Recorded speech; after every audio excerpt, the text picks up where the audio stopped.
Some people say he got COVID. Not COVID. That's Not why I was COVID. 7 days. But He's just been in quarantine this whole time. it was just saying that, like, that really was not him on the cross, and he just so Jesus had a body double, and he had a doppelganger, and he really did not die. So he on the island with Pocket Baby. Which a lot of people do feel that he did not really die. Let me clarify that. Which means that Easter is a falsity then if it's supposed to be the day he rose, right? Isn't that what Easter is? Right. A lot of people feel like Jesus is coming back. Jesus. Well, in that, okay, not to transition into religious beliefs or whatnot, but that's why I find it so hilarious that people go so hard for the religious points to the point of killing people when really it's just whatever you believe. Yeah. Like, I believe this happened. No, I believe this happened. Okay, let's blow each other up over that. No, how? Exactly. Let's see who can get there first. Good Friday, because it led to the resurrection of Jesus and his victory over death. But see, this is where, and Eve, if you know the answer, please do tell. This is where I don't understand. And me and my husband was just having this conversation the other day. Right? Let me give it another example before I go into break it down. So, if our children do something, right? If my child did something illegal, me going to jail is not going to prevent my child from never ever getting in trouble again. True. Right? Right. So when people say Jesus died for our sins, right, how does that make sense? It's never made sense to me either. And I'm like, okay. But to me, you know what? Here's what makes the most sense to me, and this is why. And if anybody out there knows or has more of an understanding, please comment and let us know. I crack up laughing at people who say that and use that, right? Okay, but he died for our sins. Wouldn't he have died for the sins that happened before his death? He died for the sins that were present at that time, right? Yes. How does his dying protect us now? Yeah, how did that spread through millennia? Like, I don't think it works like that. That's what I don't understand. Because he died, that means that we're never ever supposed to be able to sin again. That's not true. Right. Like, the people that were living in those times may have got forgiven because Jesus took it for you. Yeah. But maybe we need a modern day Jesus to take it. Right, then you got to put him back. Well, how did he die if he rose? Right. Because you have to be alive to rise, right? But that's the whole thing. He died and came back to life because he is God and God is him. But see, that's where people also don't read. He never said that he was God. And that's where I differ and kind of disattach. Hence the reason why I don't dabble in it. Yeah. Because it's all about, like, okay, for instance, I am a lover of words. Mm. I love, and I call people out on how they say stuff all the time. Yeah. Words are meant to be perceived in whatever way somebody perceives them in certain places, right? Yeah. So these whole books that were obviously written by a human hand, right, are the basis that people are living their lives on in order to go to a certain place when you die. And people are killing and dying for what supposedly is the way you're supposed to live to get to a supposed place that you go to when you die. Now, makes no sense. I get what you're saying, and it's the wrong. You know how they always say the one bad apple spoils the whole bunch? Yeah. It's like the one bad person who took onto this religion to make it look bad, to kill other people over it.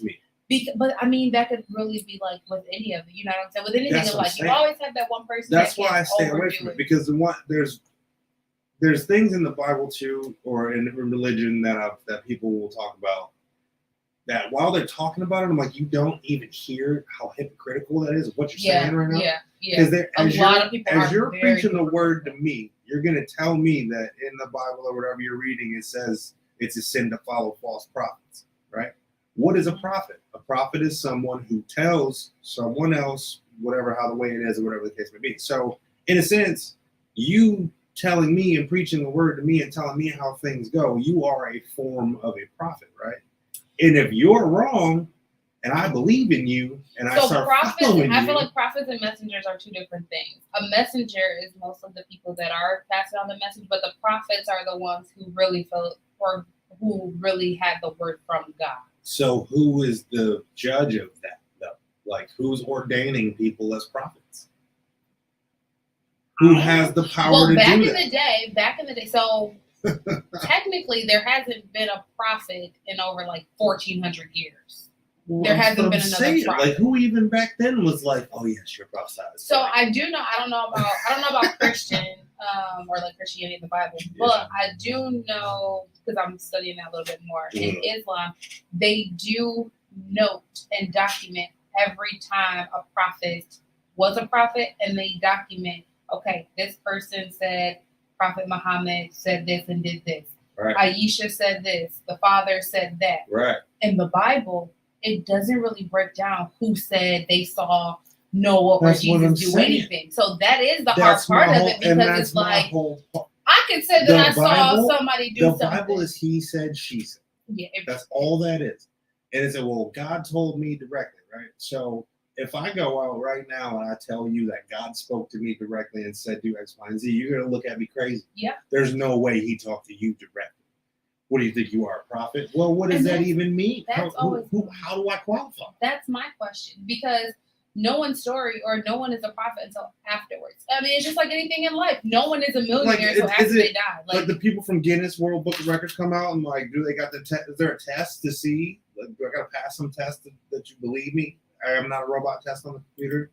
I mean, I am not a false prophet test. Like, right? Because it makes no sense. And that's the hard part. Makes sense. That's the hard part about faith.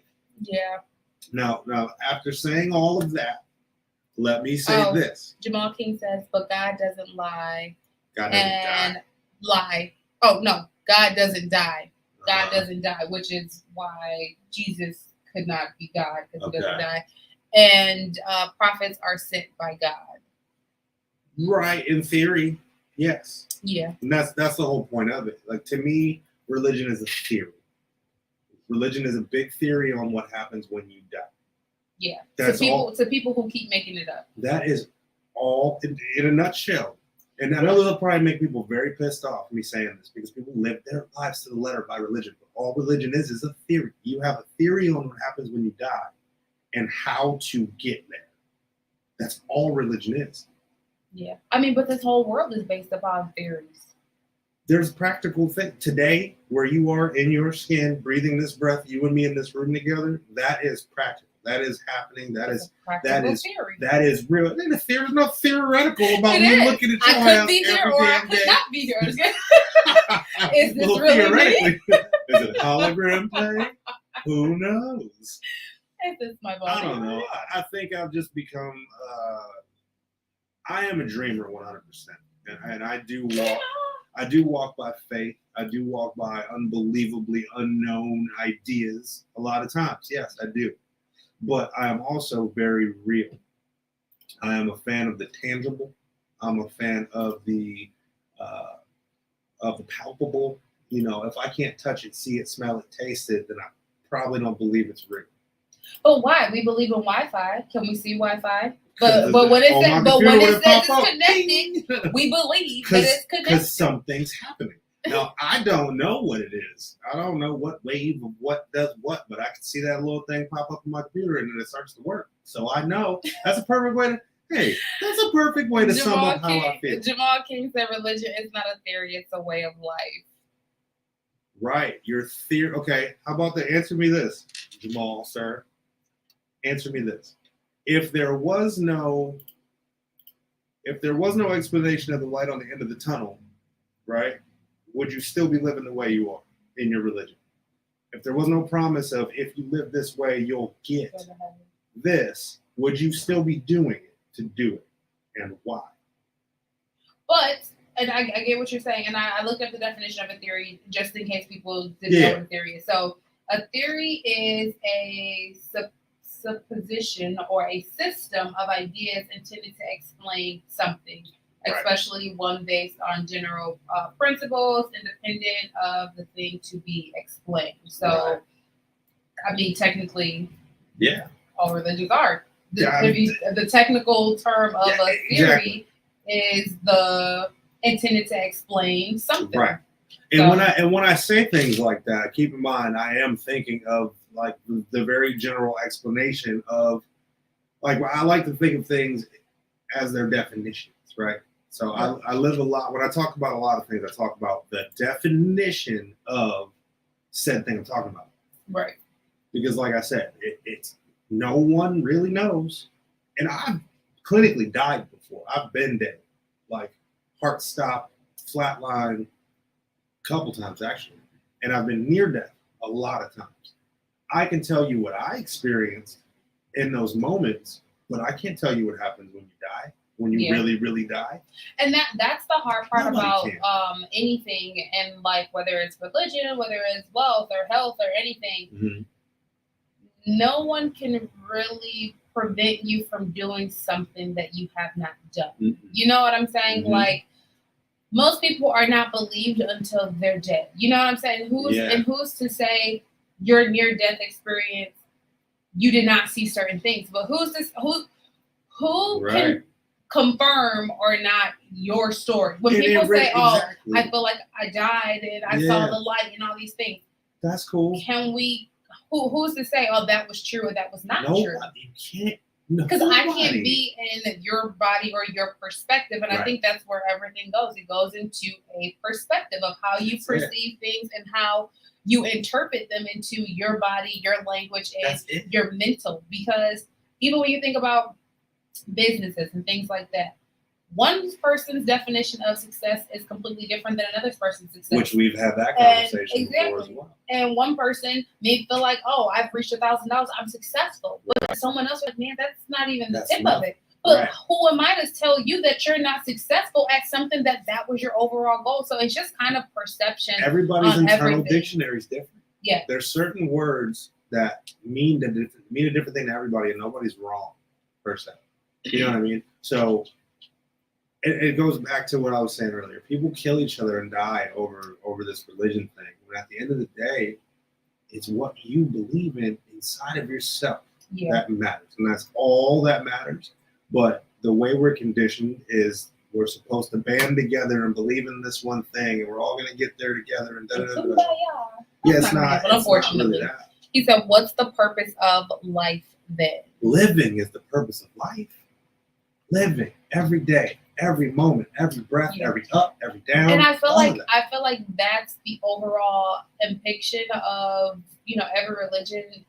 If you boil it down and kind of look at all of the similarities, because I'm big on finding the similarities in religions more than the differences. Yeah. So when you look at all the similarities, it's being a good person, having morals, being happy, being thankful. We're not perfect people. We're going to sin, but as much as you sin, just repent and ask for forgiveness and go on with your life and try to make better decisions. That's what every religion boils down to. Pretty much. Being a good person, being a good human being, caring for other people. But it makes people so helping other people. Ugly. And that's the thing that really bugs me too, is it seems to be the most religious people that are the nastiest and the rudest, and you know what I mean? Like, they do all the things that the Bible tells you not to, but they do it in a godly way. Right. They pray to do it. And then they repent every Sunday for their sins. Live and die and become bones. Our life comes to an end for a reason. This life is a test. But even with life being a test, it's still about being a good person and asking God for forgiveness and going to be the same. And that's this is a definition of, not definition, but this is an example of everybody believing their own. If following that is what makes your life happy and worth living to you, then God bless you. Yeah. I'm happy for that. I want you to feel that way about your life, right? Mm-hmm. If what happens when you die is the reason why you're living your life the way you're living your life, then God bless it. And I mean, I'm all right with it. And I also feel it has to be, and not saying that like you're not, but I'm just saying like in general, speaking of like just people and their motives. Mm. At the end of the day, God knows all of our motives and all of our generosity or generosity. There we go. And if you're doing something solely for the purpose of getting something out of it, right, you're doing it wrong. And I think that's what a lot of people don't look at when they do anything. If you're helping a friend out just to say, yeah, because I helped you out, that wasn't genuine. If you're only praying because you're like, oh, I want to go to heaven, and that's not genuine. And that's why I asked that question. I go, okay, so if you're living your life just to get into a certain place when you die, are you really living your life for one? Are you being true to who you are? Are you really doing? Is that really you, or are you? Are you just trying to get in the club? Right, you're just trying to get in the club. You just doing what it has to take, and that's where it goes into. You have to really truly believe, and it's a way of life of who you are and how you are, because that's the part that makes people upset. Right. If you have that one friend that every time you call on and she throws it back in your face, you're not going to want to be friends with her because she's doing it to only one up you, and that's the part that people have to start to understand. Having that pure intent for doing something. You're doing this because you want to, you love that person, you care, and not because you're going to get a benefit out of it. Right. Because if you're doing that, God still can tell, like, oh, you're only doing this because you think that you're going to get something out of it. That's how I feel. That's how I see it. But everybody's different. And again, now what I feel my purpose is to kill, then does make it right. We're created to do good, but the difference is we have free will to do good or bad. Now, we've talked about that before, it's having true intentions. That's how you're judged. Yeah, God knows everything. Exactly I agree. Yeah, true intentions. Because and at the end of the day, if what you're doing it for is to get wherever, okay, great.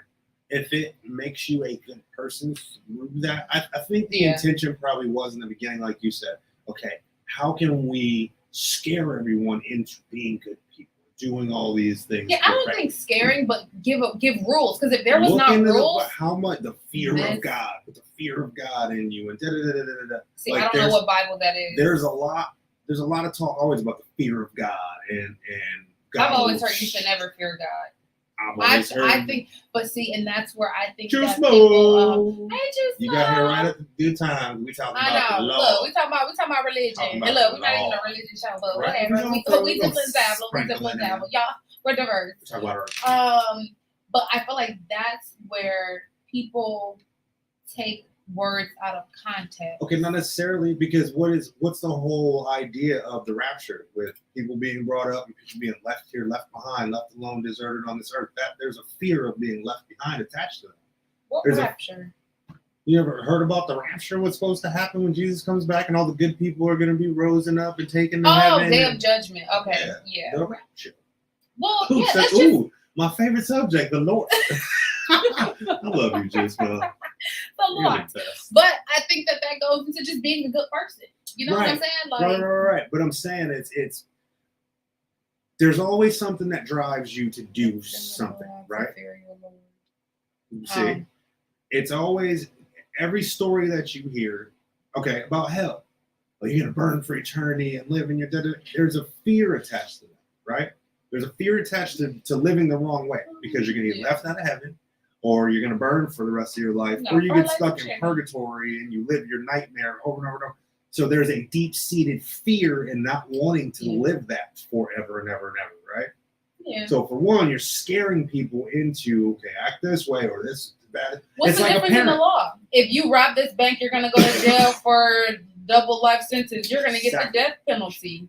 It's fear to make people do good, because the world and God knows how crazy these people can be if there was no rules or guidelines. Just like being a parent. Exactly. Yeah, because if not, they're going to try to go do it. Well, here's the difference between life and between religion.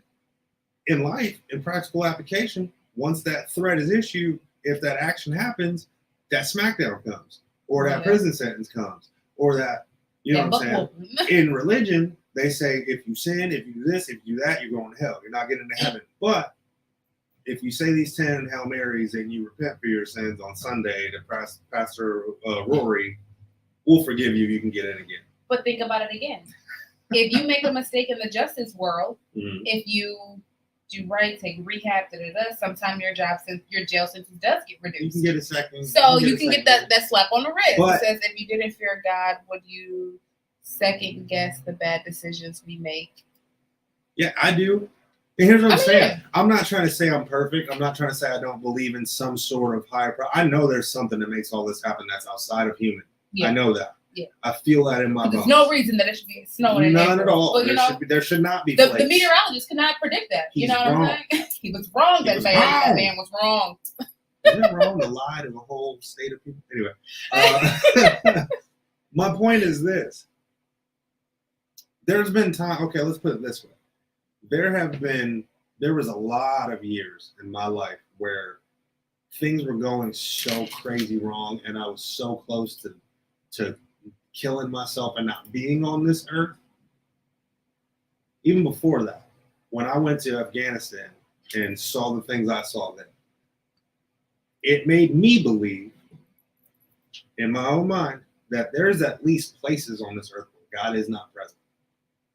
Now, people want to tell me all day long everything happens for a reason and this, that, and the other thing. If you step foot in that country and see half of the shit I saw over there, and you can still look me in my eyes and tell me God this, God that, I'll never speak to you again in my life. Because you are delusional as shit. You are delusional. And that is my opinion. No, and I was gonna say, and that's your opinion. But is it the fact that God is not there, or Shaitan, the devil, is just there a little bit more? Because the devil works sometimes. Here's my point on that. That ain't none of my business. Right. What's happening between them siblings and they're on earth doing it, that ain't none of my business. I don't want no part of it. Okay. I don't want no part in either one of them. I mean, it is. You know what I mean? When you travel the world, yeah. And I mean, some things that you see you cannot unsee. And it is hard when you travel the world because you just cannot fathom the thought of there's people out here that does these things, you know? And that, I think that's the hardest part for a lot of us to wrap our minds around, because we are genuinely, well, the people that I know are genuinely good people. Yeah. We can't even understand, like, why would somebody want to do this to somebody else? Like, why would you have this mentality to hurt this people or this amount of people or children or anything like that? So it does kind of test your faith a bit. It does. Because how could something like that happen? Juice Mo says, that's why it's important to stay in relation with the Creator. If you're well enough connected, you're given the spirit to discriminate, to discernment, the spirit of discernment between right and wrong. Yeah? Yeah. And I mean, that kind of goes into what Jamal King said. He says, God is everywhere, brother. Men create destruction and war, not God. God created man. But he gave men that free will. But like we talked about before, didn't they say everything you choose to do is already known by God? Because I don't believe. That's what I'm saying. Yeah, like that part. And here's the thing too. I feel like a lot of times in religion, like, and I've made it a purpose of mine because, like I said, I do love words and I do love what they mean, and I do know that in religion, it's the one time where people can be openly hypocritical and never try to explain it. Yeah, I don't because they'll tell you in one breath. And it was always ever since I was young, it was the free will thing that always got me. Yeah. You got your free will. Okay, well, I choose to do that. Well, God already knew you were going to choose that. Okay, then how is that free will?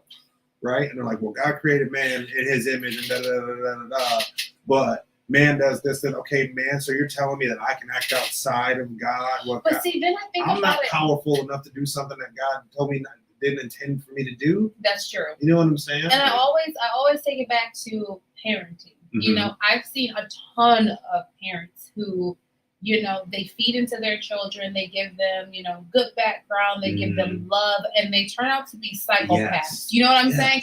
And that's that kind of like, I feel like that's that kind of like umbrella of like God, you know, like he gives you everything, but then like there's some that just do not turn out righteous. Okay, that's technically his fault. Let me be devil's advocate. God's never wrong. God doesn't make mistakes. God, all of these things you say about God the Almighty being perfect, right? Then how can you at the same time, in the same breath, for one, even relate us as parents to God, the one who made everything? Oh no, I'm not relating us to them. I'm just saying under the same umbrella we raise a child, give them everything, and then they still turn out. That perspective. But you can't. If you're gonna say God is Almighty, God is perfect, God doesn't make mistakes. If you're gonna say all those things, then you can't say this. You can't say that, right? But technically you can, because that, I hate to say you always just said free will, But that free will is what determines the God portion of them to the other portion of them. Like that free will changes it from, oh, God is in your corner to that free will. Now the devil is in your corner. And now you're just on a road of destruction. I don't know. I just feel like... Let's see. Jamal King said, on the day of judgment, everyone will be accountable for their wrong. Absolutely. God is all wise. We can't know why the Almighty... Go back to the wrong one. Go back to what he said before. Which one? On the day of judgment, everyone will be accountable for their wrong. Okay. Yeah. Is there one way? Is there one right, one wrong? There's so many religions that say so many different things, and on the day of judgment, about everything. They feel differently about a lot of different things. So on that day of judgment, is there one right, one wrong? And if your religion isn't the right one, are you screwed? But see, now that's the question that I always wonder. Like, are there different sectors of heaven? But that's you know what I'm saying? Like, but you know what? Honestly, I don't think that there is. I think man separated the different branches of religion. Did all of this. Everything you hear about religion and everything everybody thinks and follows and listens to, man did all of it. I don't think... Okay, let me explain. Wait, first of all, juice my shit. I missed the beginning of the show. How did the combo lead here? I'm curious to know what the question or topic was. And then Aoife goes, combo kind of started with Good Friday definition. Right, yeah, the Good Friday. Aoife started this. Because Good Friday and Easter. It really started us talking about food and talking about the Ramadan It festival where everybody grubs. And but I feel like this is something that people do need to conversate about, because there's a lot of confusion based on Easter and all these things. Here's the difference between us talking about it and anybody else talking about it. We're legitimately just talking about it. Bouncing ideas off each other, asking questions, being curious about things. Other people get super, super pissed and want to fight and at the fact that we're even questioning it. Like, if you can't question something or raise eyebrows, then it's a problem with you internally. Well, another thing, here's the sad part too, and maybe this might have been, correct me if I'm wrong, everybody who actually is really into the Bible. Does it say anything about questioning God and that being a sin? Because I believe it does. And I think it's healthy to have questions about everything. And I'm pretty sure it says somewhere that you should never question God. Oh, I'm not sure. I don't know the Bibles or the Quran well enough. I do know Jamal King, he said there is only one religion, and that God came with one message. Now, I can attest to that, saying that in the Quran, it does not say it just says this message is for all of mankind. It didn't put is the message we've been trying to reach you about your car's extended warranty? Because that seems to be it was not the car warranty. Hey, Shay, at least she's on the line. I know, she said she was still going to be in. Hey, I'm waiting on her to This is usually where Shay is, y'all, but you can catch her in the comments. How about that? Yeah, you can catch her in the comments. Yeah, I don't know. I mean, I have to be devil's advocate when I talk to anybody with any kind of conviction, because I just want them to think about it. And I think the people that get flustered when I do this are the people that really need to think a bit harder.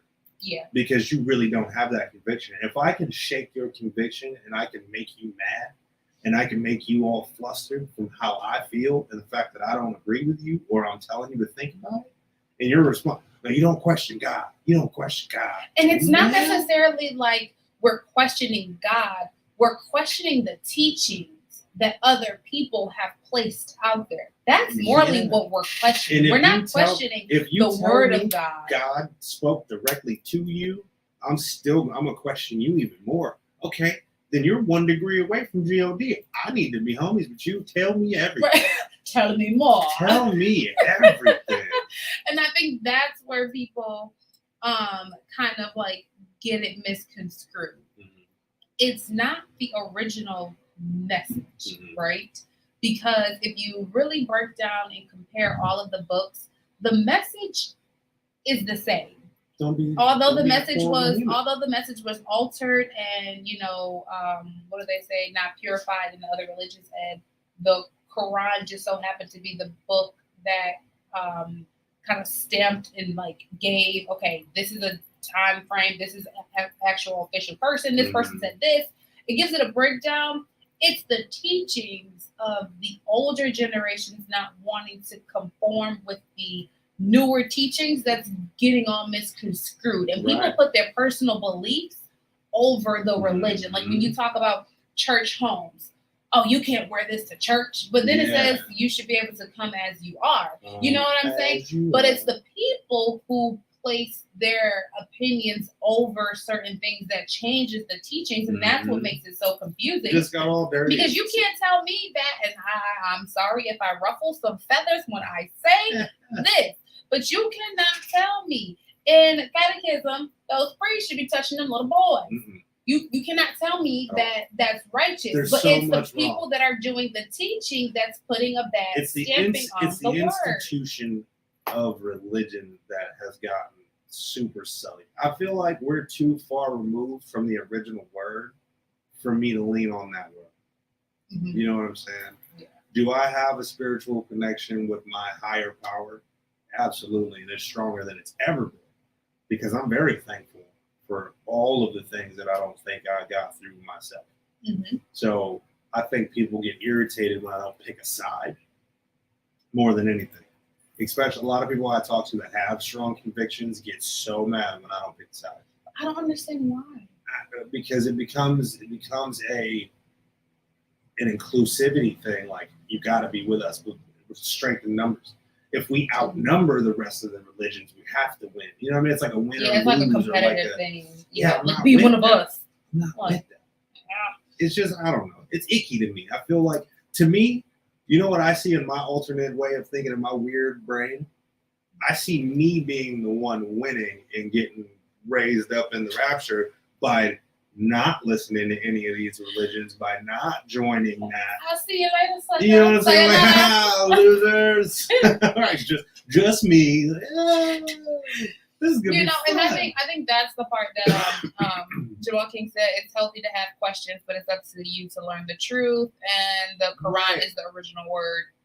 And I think that. Okay, but I'm sorry, I didn't mean to cut you. I'll remember. Oh no, See, I get all hype because it's buzzwords like that. And I don't mean to call them buzzwords, and I'm not trying to offend you at all. But it's when people use those phrases that I've heard a billion times. When there's no definite, like, tell me what that means. What does that mean to you? The truth. Okay, what is the truth? The truth to you. None of us can know the truth. I was going to say, we're never gonna find that's out. the part of, you can never define one's truth. Right. And that's just the definition. What's true to me is not true. You can't define one's success. You know what I'm saying? Everybody defends or looks at truth and success in different ways. But again, it still boils down to, are you a good human being? That's all. Should I not be able to be there for you and support you because we see things differently? Right. No, I don't think that that's right. Like, I watched a panel of Omar, I cannot think of his last name, but he did this panel. He's a Muslim, and then he did a panel with a Christian pastor, and then a Jewish pastor or whatever. Yeah, a rabbi. It was all three of them, and they all are cool. They all hang out. But it's because they understand. They all understand the similarities, and they don't bash each other on the differences. That's, to me, that is how it should be. Yeah, that's how it should be. That is the purest form to me. Yes. Right there, that is the purity in religion. Yeah. If you're going to be in a religion, that's blind faith. And that's what they tell you to have blind faith. Okay, that's cool. If you want to go that route, do that. That's fine. Just don't ever tell me I'm wrong for not believing like you believe. And a lot of people that have those very strong convictions, they are first ones that you're wrong. Yeah.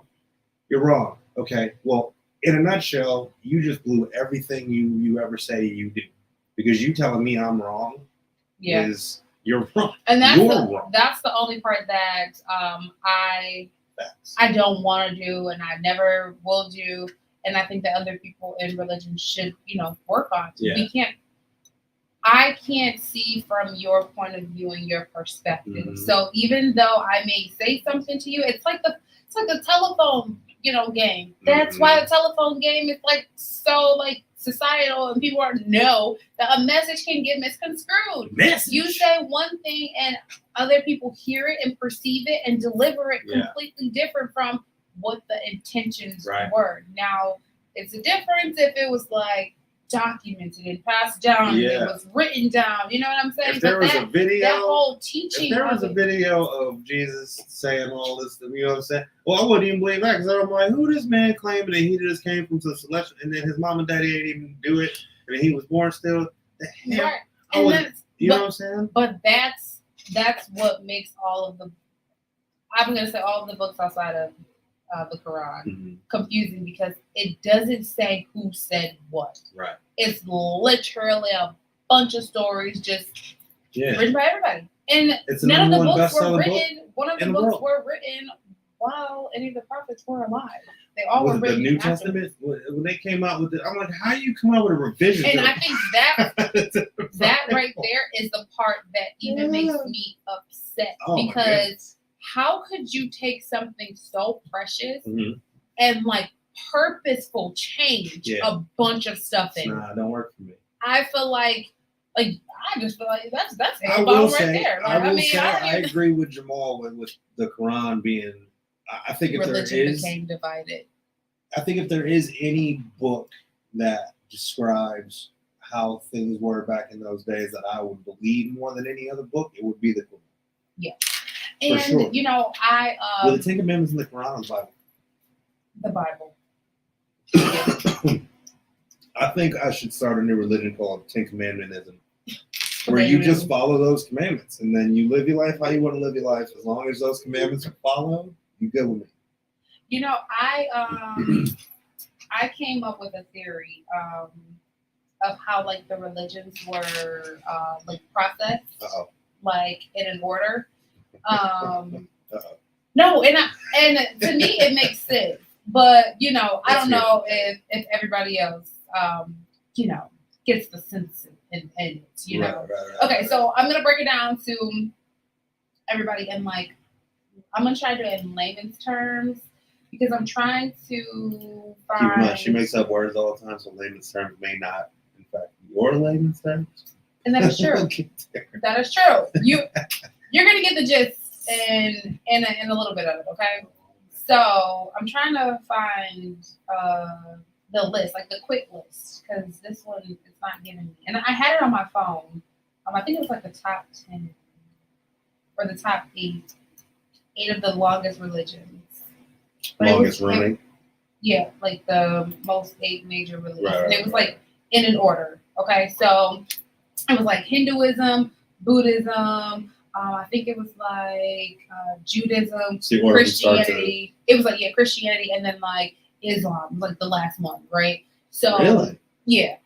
But this is like my theory of it, right? So Hinduism goes into like, oh, they're just, you know, giving praise to all religions because they don't know. Nothing came about. Spirit world. Boom. I think it was Judaism. And Judaism was like, okay, boom. We're waiting for a prophet. Oh, Moses came. All right, but we're still looking for a message and some structure. Boom, Buddhism. Okay, there's a fat Buddha. We're going to praise him. Oh, but that's wrong. Boom, Christianity.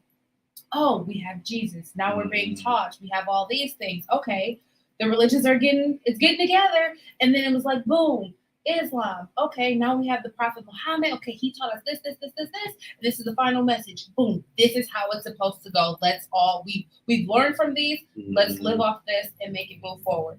But in the process of figuring that out, everybody is still praising and practicing their own, and no one is saying, okay, there's an updated message. Okay, there's an updated message. Yeah. They'd rather stay divided instead of hearing, okay, the latest update. That's like you having an iPhone and your iPhone is still operating on iOS 9. Preach. That's why none of your message is going through. Thank you. It's updated years and years and years ago, but you're still stuck on this iOS 9. You don't want to update your phone to update your knowledge and to update the truth. You'd rather just be stubborn and say, no, this is the truth. And I think that's where the division comes in, because people don't want to update their beliefs because they feel like if I update my beliefs, it's going to prove me wrong. What was I believing in? Right. And it's like, take that self-ego out and update your faith and update your knowledge. Thing about this, like, The thing that cracks me up is people will argue about who's right and wrong when you'll never on this earth or in your consciousness get the answer or get to say I told you so. Yeah. And that's what people want. People want to I told you so. That's the only reason why they argue and bicker and all that. So in my mind, I was talking to Courtney the other day and I was like, I hope, and this is how I say it, I hope when you die, you get like, I don't know, an hour of your earthly consciousness just to get the answers to all questions.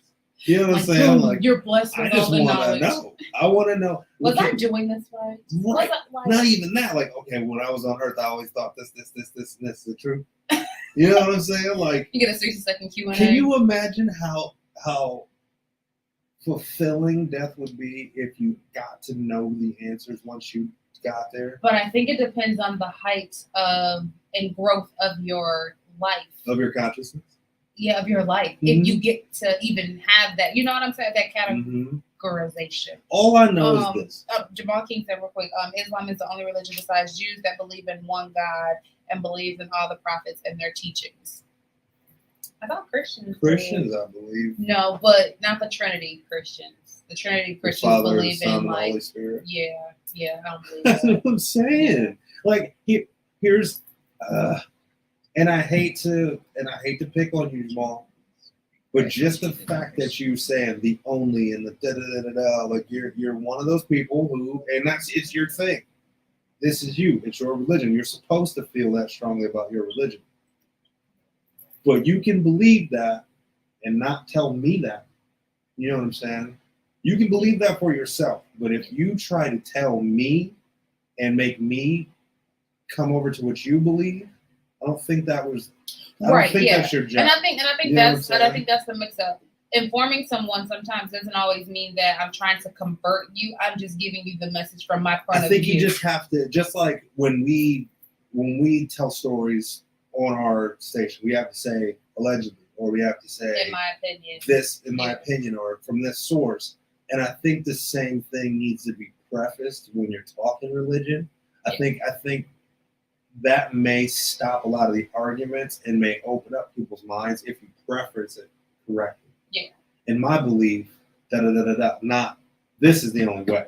No, right. This is in how my it is. religion and you know this religion, because every religion feels like their religion is the right one. You know what I'm saying? Because you if they have did to. It, they did it. They because wouldn't you be. Can't yeah, have, they wouldn't be it if they felt like it was they wouldn't not be the able to fully one. buy in if you had any reservation. Yeah, but it goes into that update your iPhone. Mm-hmm.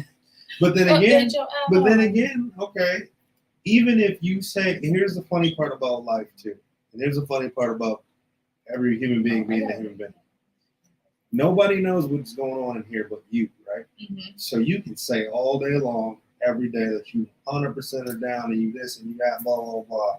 You could be in your head the whole time like, I hope this shit is right because I'm going to hell. This ain't right. You know what I'm saying? Man, I hope whatever I'm talking about. It's all about whatever makes your life livable, whatever makes your life enjoyable, whatever you believe is the right thing for you, do that.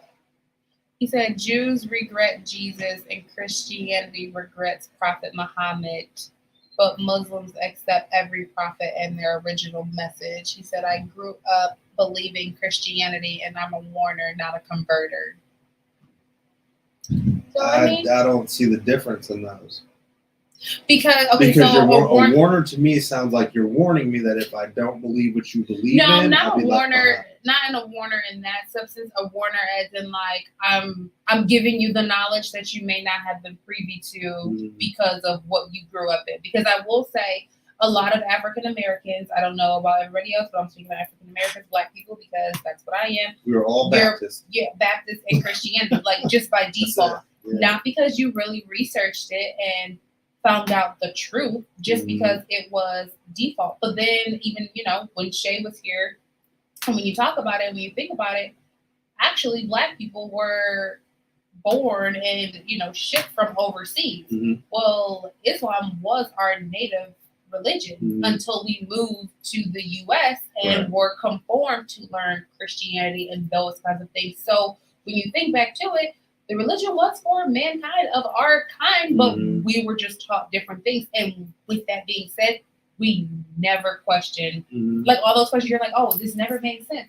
We've never looked into any other religion to see, okay, why does this not make sense to me? Right. Like, what else out there could make sense and could answer some of these questions that this one could not? I also relate it to the whole parental way of because I said so. That doesn't make it right. And most of the time, me saying because I said so is because I don't really know how to answer your question the way that I need to answer your question. I just want to be right as a parent. So I'm just going to tell you, don't question me. I'm right. Yeah. Do what I said. Right? Yeah. I mean, and that's the parenting mechanism that we have to change. And that's what I'm learning to change. I don't do that. Yeah, even with my kids, I'm trying to change that because I don't want them to believe or only see something because that was my way, or learning or just passing down bad traits. Because this happened to me, I'm gonna do it to you. Yeah, no, that's not the way of life. I tell my kids honestly, like, listen, this is what I've been through, and I'm telling you, nothing good is gonna come from it if you do X, Y, and Z. From my experience and everything I've ever seen about it. Yeah. If you want to do it, that's up to you. Just know that I'm telling you now, so you can't say you didn't know. You can't say I didn't tell you so. I didn't warn you. So the repercussions of it. In that respect, from Jamal, he said he's a warner, right? So if at the end of the day I end up being wrong and I get smited by the almighty smiter and I have to come back to hell or whatever the case may be, and I didn't the almighty smiter. I love that movie. Anybody on the chat, tell me what movie that's from. Smite me, almighty smiter. I don't know what movie that's from. Oh, it's amazing. But it was funny. Radio Hailstorm. Hey, girl. Then that's on me at the end of the day. I have to face my maker, and I think that's with anything in this world. If someone tells us not to do something, parent, God, religion, whatever, if we make that mistake, we have to take that self-accountability. Right. And I think that's what everything boils down to, that accountability. Hold yourself accountable. Okay, look, you know what? I shouldn't have did that. Yeah. I was wrong. I was dumb. I was stupid. But hey, now I've learned. Hailstorm, where do you stand? We ended up talking about, just in case I know you just got here, so you're not just thrown into this madness. We're not a very religious talking show, but we got into the conversation of religion because it is Ramadan and Princess Wall is participating. Yes, hello. And yesterday was Esther, so we're talking about Esther. So we got into religion and all that kind of stuff, and I just want to know where everybody stands with, I guess, questioning religion. Like, is that or religious beliefs? Yeah. Or Yeah. I don't see as long as you're not atheist. Okay. Well, see, but even atheists are allowed to be atheists. I mean, yeah, they are. I have an atheist friend, one of the greatest people I've ever met in my life, one of the purest hearts, he's the first person that ever. But why is he an atheist? He just doesn't believe in a God, that there's a God pulling strings and stuff up there, and a lot of the stuff that he posts are kind of along the same lines of what I do. So who do you think's doing it? Nobody. We're just here. I don't know. How did Adam and Eve get here? Who says Adam and Eve are real? Oh, so that's the stuff that he does. Yeah. Okay. And I do the same thing. I question everything, because why not? How'd your mom and daddy get here? How'd they get here? How did they get here? How did the first humans get here? Did a monkey deliver a woman? A monkey probably delivered something that evolved into, just like these animals evolve, right? If you believe in, now that's a whole different conversation. I was about to say, now who was sleeping with a monkey? Now that's how COVID got started. Oh, monkey butts, monkey booty love, booty love. I don't know. Here's my point. I am just a simple human being. I'm just a man. I use what, 10% of my brain capacity? I know. Yeah, we all do, honestly. And that's the funny part. Why do we as humans believe that our little 10% of our brain should be spent trying to figure out celestial life and what celestials want us to do here on this earth? If you don't just take your ass to Walmart and bag them groceries and go home and be happy, Stop trying to figure out what God intended for you. Radio Hailstorm says, I didn't grow up super religious myself, but I have a Jewish dad and a Catholic mom. So in terms of holidays, I got the best of both worlds. I believe it's healthy to question everything. See, I love that. And this is coming from someone who's experienced in two different religions and who has parents that were able to coexist being different religions. So that's amazing. And I like that a lot. Yeah, I like that. I think that people should be able to, and it's with any type of healthy relationship. And I think that's what people also forget, that in a healthy relationship, you agree to disagree. You know what I'm saying? You cannot X out people who just don't align. You know what I'm saying? Because you just, you don't like this like I do. I can't be friends with you. There's two things on this planet that scare the hell out of me now.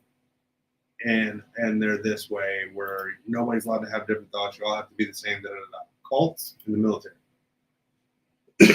When you get to the military, they wipe everything you've learned, and they tell you straight up, everything you've learned up to this point got you here.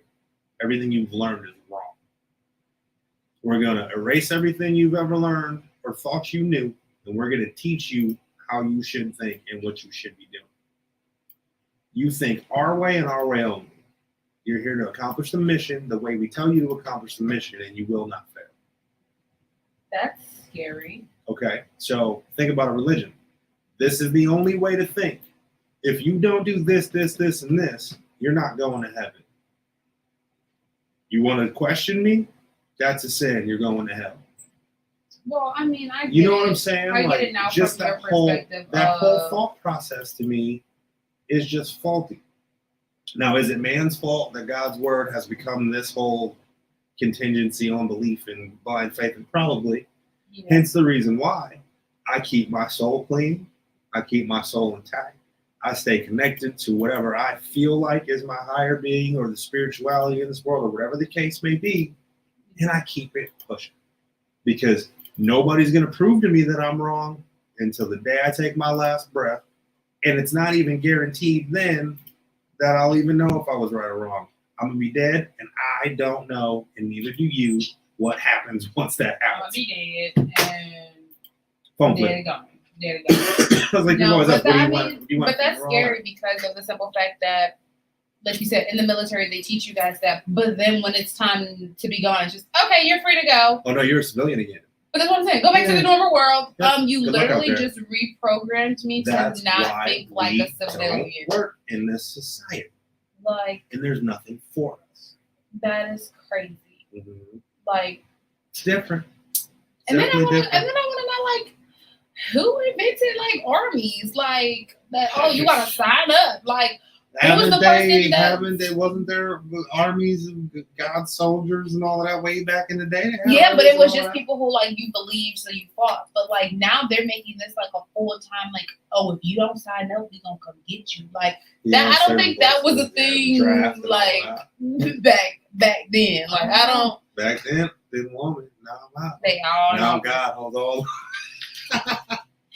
It's just so I am weird. Gonna get smited. I'm sorry. It's just so weird how society just it sets us up to let us fail. But here's what it does though. It gives humans, us little feeble-minded humans, something to do.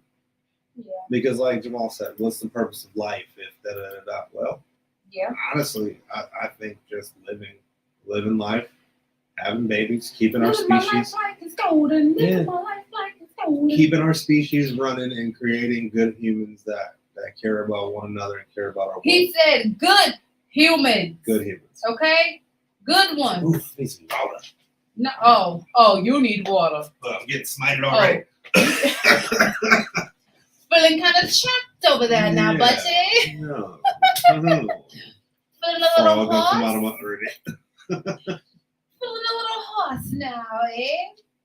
But no, again, at the end of the day, it boils down, like we said again, to being good human beings, okay? Yeah. Being there for one another, giving back, wanting to change things, wanting to help people who, may not have the opportunity to be helped, may not have the resources to be helped.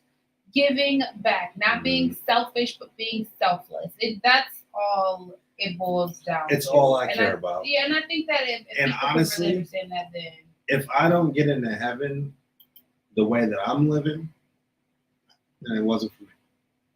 You know what I'm saying? I don't know how else to put it. Yeah. I mean, I feel like I'm a good person. What else can I do, man? What else you want? What else can I do? What are you waiting for? Oh, you're not throwing your booty for 2 packs of cheese. Not. 3 packs of cheese might appeal. That third pack might have me, you know. Third. I got a big family. It's hard out here in these streets. You got better than foes.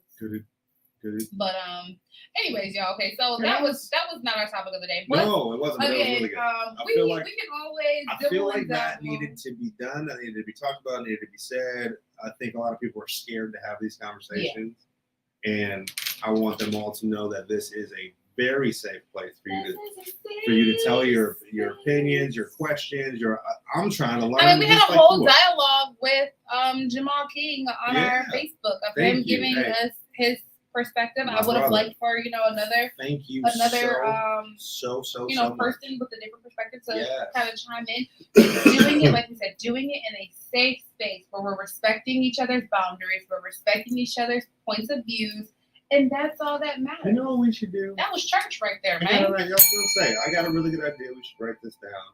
I don't know if we can do it every Sunday, but maybe once a month. I'm already on it, man. Religious roundtable. I'm already on it. Get one person from each representative from each religion. I got 2. You know what I'm saying? We can have rap battles. We can have. Because I need a rabbi who can spit. Anybody know a rabbi that can spit? It goes real deep because actually it goes Reggie, Jay-Z, Tupac, and Biggie, Andre from Outkast, Jada, Corrupt, Nas, and then. Woo! Who said that? The Prophet Slim Shady. Slim Shady. I think that'll be really cool. That'll be an incredible show for the simple fact that I think people would watch expecting there to be drama and expecting things to go wrong.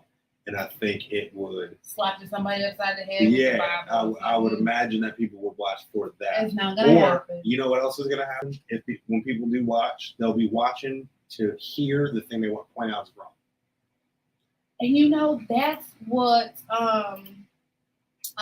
I'm gonna learn how to say his last name because I really don't know how to say it. But he's a Muslim, and that's what he said. People use those books to get quotes for a picture or get quotes and scriptures to use at someone else instead of using those on themselves. I'm telling you. And that's the problem that we have in America. The strong and strict religious people tend to be, or I won't say all of them, I won't generalize because I hate when people generalize. We're not going to generalize. So I'm not gonna generalize. But a lot of them tend to be the most hypocritical people in the world. Them and Trump supporters. A lot of these Trump supporters that you see. They're just dumb. I'm sorry, not you dumb. You can read them quotes from like Hitler and say the quote like, Donald Trump said that. Do you believe what he said? I full-heartedly, 100% support that statement. Like, man, that was Hitler talking about the Jews at the Holocaust. Yeah. And a lot of people don't know their Bible. I don't know if you watched the social experiment. So what they were doing was they took like a wrapping of and this I just saw the social experience on Christians. I do remember that. They took the Quran cover and put it over the Bible. And people were like, oh no, this just does not even make sense. I mean, why would they say that? But it's like, this is your Bible of what you believe in. So like, you said that. That's what I'm saying. People, I don't know. I guess I just question. And this isn't just religion. What you preach. It's what I'm saying. It's not just religion. Like, people act like religion is a completely separate thing from how you live your daily life. Right. No, it's not. Like, it's, especially if you're going to call yourself a devout religious person, the microscope is on you to actually act accordingly, sure. The rest of us just out here in these streets, we don't have no excuses. Just be good people. Oh, he ain't got baptized yet, so he be out there in the streets. I ain't got nothing to do with nothing. You can't be in church praising God and you running Susie off the road on your way to the grocery store and you cussing out the mailman. Yeah. And dunking you in some water don't take away the fact that you just cheated on your wife with the. Oh. You know what I'm saying? That ain't gonna save you.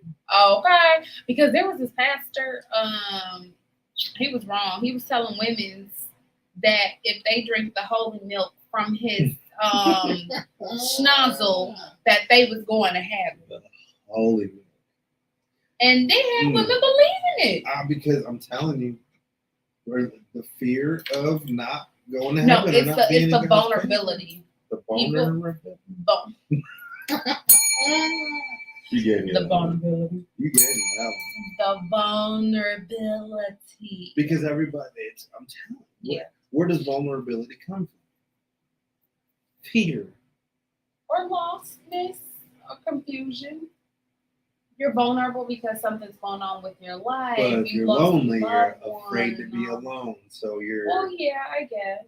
I'm telling you, fear drives more things on this planet than you think it does. Yeah. That's true. It really does. So yeah. If y'all just quit being scared little bitches, y'all be fine. Just kidding. Kidding. Dun dun dun. Joking. Now, so I guess we can get into the topic of the day. I mean, we really didn't even discuss what we're going to be talking about. So warn people, we just kind of went right in for the hot and heavy stuff. So how about this? How about we segue this way? When you're looking up your religious quotes or doing works on, do you prefer an app or a desktop? Mm-hmm. A computer daughter. And this applies for everybody, but mostly to people who, I guess, edit stuff. I don't know. No, because it goes to like your financials, your emails, your social medias. You know that's not automatically. Social medias, yeah. For sure they're going to be happy. I mean, even as far as... I got to get off my live so I can go to my story and I can see the poll that I put up there so I can read the comments. Oh, you the poll? Okay. Yes. But if you're on my Instagram, the one of you, which I think is probably my wife, go over to the YouTube page, go over to the app, go over to the website, go over to my Facebook page. You can find me in all kinds of places. Or if you have the app and you don't want to see my ugly mug, you can just listen. You can just listen with your ears. Listen with your ears. Ow. All right, y'all. We're talking app versus computer / desktop.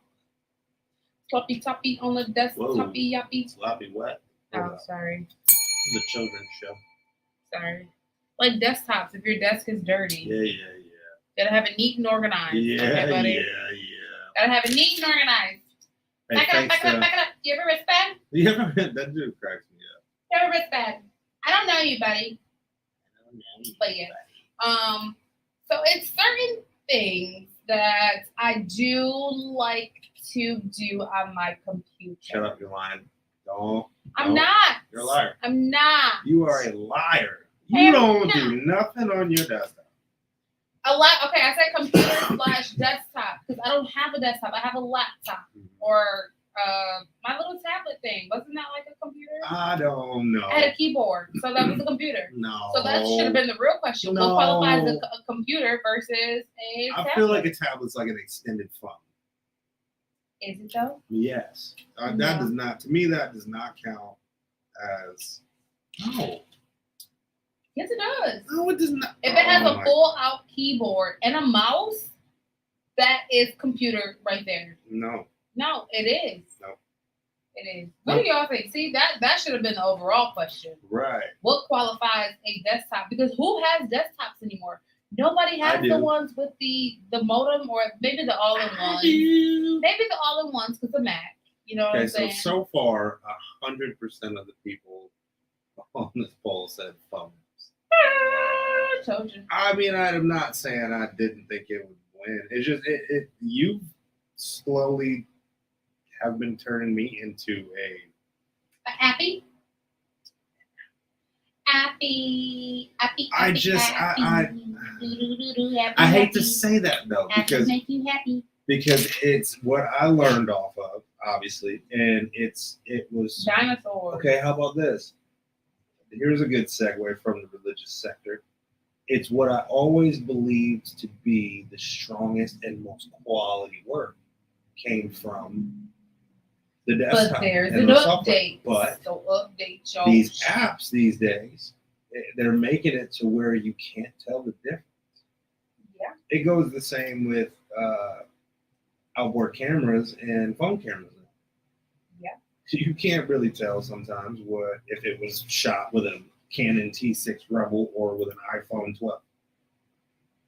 Sometimes the iPhone 12 picture looks better, depending on if the person can edit well. The quality and the angles and all that kind of stuff. A lot of times the phone will do this accidental lighting thing. Like when I took that picture at the event and it was like that blue light. Well, what? I probably could not have created that with a regular camera. No. You know what I mean? So I think there's something to, I like sitting down at a computer because I do music and all that. And so there's something therapeutic to me when I sit down at my desk and I turn my computer on and I load up all my programs. Turn off the lights. Yeah. I was gonna say, and turn on your computer. Oh, okay. We were singing two different songs. That's my bad. I thought I got the wrong. You got the wrong memo. Sorry. I got the wrong music sheet. Let's rewind. All right. And turn your computer on. All right, yeah, I got it. Push it down. The button. You gotta push the button down. So you said push it down. Oh, you did. Push the button down. Push the button down to turn it on. It down. Yeah, to turn it on. I thought you said put. Oh, no. Push it down. Still something the same. Turn it on. Well, now you gotta have it. Whatever the sound is. I was depending on whatever computer you have. Yeah. But yeah, most people, I think it's just therapeutic to me. I don't know. So the reason why I say apps kind of a little bit more is because the world of desktops, people are on the go more often. Yeah. And you're not going to be able to take your desktop everywhere. But you're after COVID, well, yeah, not counting me. After COVID, though, is everybody on the go like they used to? Yes. That's why the numbers is up there. They just don't want to work. Yeah, I get you. Folks is out, okay? Yeah, they out. It is a cleat shortage. What are y'all doing with cleats? I don't know. Is this some kind of freaky dicky stuff? I don't know. But why is it a shortage? These folks is out here. We're definitely clipping that for There's a cleat shortage. What are you people doing with cleats? Because I just don't get it. You can't write that one any better. I just don't get it. These people are out here. They is in these mean streets and they are passing along. Because they've been in the house with their kids for 2 years, so they want them to play any sport they could possibly play. So you should have trained your child to be a little bit more well behaved. Yikes. And I'm saying that for someone who I had to tell God that about his kids. Actually, I am telling this to his kids. Y'all better get y'all acts together. He better get it right. I am speaking from someone who I had to take a self-assessment at my child. You know what I'm saying? Like, I had to do a self-assessment of like, oh, this little boy is spoiled. You know what I'm saying? Like, if you cannot deal with your child for 24 hours, it's more than likely your fault. Yes. You did it. You broke them. I mean, there's no other way around it. There's no ifs and buts about it. Like, you broke them. Either you can fix it or you can complain about it. I had to fix mine. My child was entitled, like just thinking that everything was his way. He didn't have to work for anything. But it was because that's how we made him feel. That was the perception of life that we allowed him to have. Yeah. So we had to throw it up, twist it around, shake it, and change that perspective. Smack it up. Because they can see my screen on here too. They can see all your screens. I didn't know that. You was talking about mine. I mean, I didn't have nothing crazy up there. I was updating my computer and stuff. Oh yeah. So I'm updating my this. It's all good. I just so happened to look at it. I just so happened to look at the screen like, whoa. We ain't got nothing to hide. But yeah, I had to reassess my child. Christmas is definitely what topped the cake.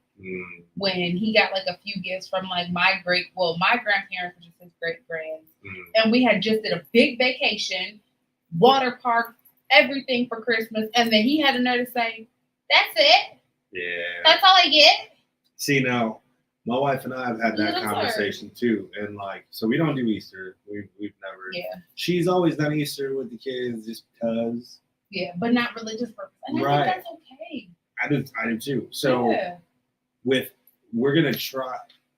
I'm saying we're gonna try because I know the want to participate in these holidays for us will probably get so strong that we will do some of these things. But I would rather us raise them being used to giving on those holidays. Yeah. And not expecting gifts or get into the habit of how everybody else celebrates these holidays. Because if you think about it, every one of these holidays, you're conditioned to buy your kids gifts. Yes, I agree. What is that doing for them, for one, and how is that celebrating what it's supposed to be? You know what I'm saying? No, I completely agree. We wanted to spend more time on our kids, just being mindful of it's not always about you. Right. You know what I'm saying? But it's so backwards how we do it in this country because that's exactly what it is. Yeah. I think the only day of the year that your kid should be showered in gifts is their birthday. Yeah, their birthday. Yeah. Other than that, like, I don't feel like you should get a whole crazy bunch of toys and stuff for Christmas. And because if so, that's why kids feel entitled to, oh, I should have this. I have to have this. And it's like, you know, there's kids out there in the world that do not even have this. They don't even have the privilege to get anywhere near you. So why are you feeling like you are just so this? Right. Oh, I'm macho mighty. For instance, my 15-year-old daughter, right? For Christmas, I was supposed to get her and her sister iPhone 13s, right? I told them I was going to get them iPhone 13s. That was their present. The promise of a phone. They quickly lost that by how they were acting, right? So I'm like, your attitudes, the way you guys are, I'm not getting you a phone. Like, no. Yeah. You can earn that right to get that phone eventually. Now, keep in mind, this is Christmas. Like a week ago, 2 weeks ago, she's like, well, when am I getting my phone? Excuse me? Have you earned that phone? Right. Let's try to reword this. Right. And then she's like, she's like, I'll just ask for it for my birthday. I go, well, just because it's your birthday doesn't make you immune to you don't deserve anything for your birthday. You asked for it, but that doesn't mean I'm going to get it for you. So even in my household, my kids think they're immune on certain days, and I have to get them gifts because it's a certain day or whatever the case may be. So there's going to be a lot of renegotiating when it comes to that stuff. And it's hard as a parent, especially when, you know, she was a single mother with 5 kids. So, of course, she wants to do everything she can to make them feel loved and feel better and have good holidays and whatever the case may be. But it sets a bad precedent for them and we were talking about this morning, too. It sets a bad precedent for who they'll be when they get older and what they expect. Yes, that and what their true values are. Entitlement is, it's hard to break. Once it's in there deep, it's hard to break. Man. So we have 2 more chances to do this raising humans thing. Maybe we should use one of them as the control and one of them as the experiment. Like, I was going to say, and it's still going to be so hard. And that's the suck part, and that's the hard part about it, because it's like we spoil them to then, like, coddle them. Right. But that's the beauty of life. Like, I should want to give you everything if you're deserving of it. Yeah. You know what I'm saying? Because growing up, at 4 and 5, you know, you deserve it all because you're just this tiny little human. But at that 6-year-old mark, when you can determine, like, but no, I'm saying, like, when they start really determining, like, oh, give me, then it's like, okay, we need to make that switch now, depending on the age of your kid. Thing, though. They soak up, they're little sponges. They soak up everything from the second they're born, right? So if you're give until 5, and then you hear give me, it's because you gave. If you taught them from before you thought they could understand to earn, deserve, then they wouldn't say give me ever. You know what I'm saying? It's baby, at that age, everything they do has been learned from somewhere. Or it goes into when you're speaking, the teaching of the manners sometimes too. Like right now with my 2-year-old, we practice. Like sometimes he'll like just like want to throw something, but they're like, I say, help me, like please help me, thank you. Like you ask for these things. If you want them, don't just throw your foot up here and think that I'm just gonna. Oh, you threw your foot. Let me tie your shoe. No. Say, help me. Like, you got some dirty feet on me. But as parents, I have seen this so many times. We do like heighten up certain things that kids do, and then when they get to a certain age, they shouldn't do. Like certain people think that it's cute to let kids curse. And then when they get a certain age, then it's like, oh, you shouldn't be cursing. Yeah. But you let me curse the whole time I was 7 and 8. You thought it was funny, but now that I'm cursing at you, now it's not cute. You shouldn't have let him do this to my daughter. Oh man, I got a text this morning that my daughter was, and it was at herself. She was having a rough morning this morning, being real mean to her mom. Didn't want to get dressed for school, all kinds of stuff like that. She was like, "I'm such an a-hole. I'm such a b-word."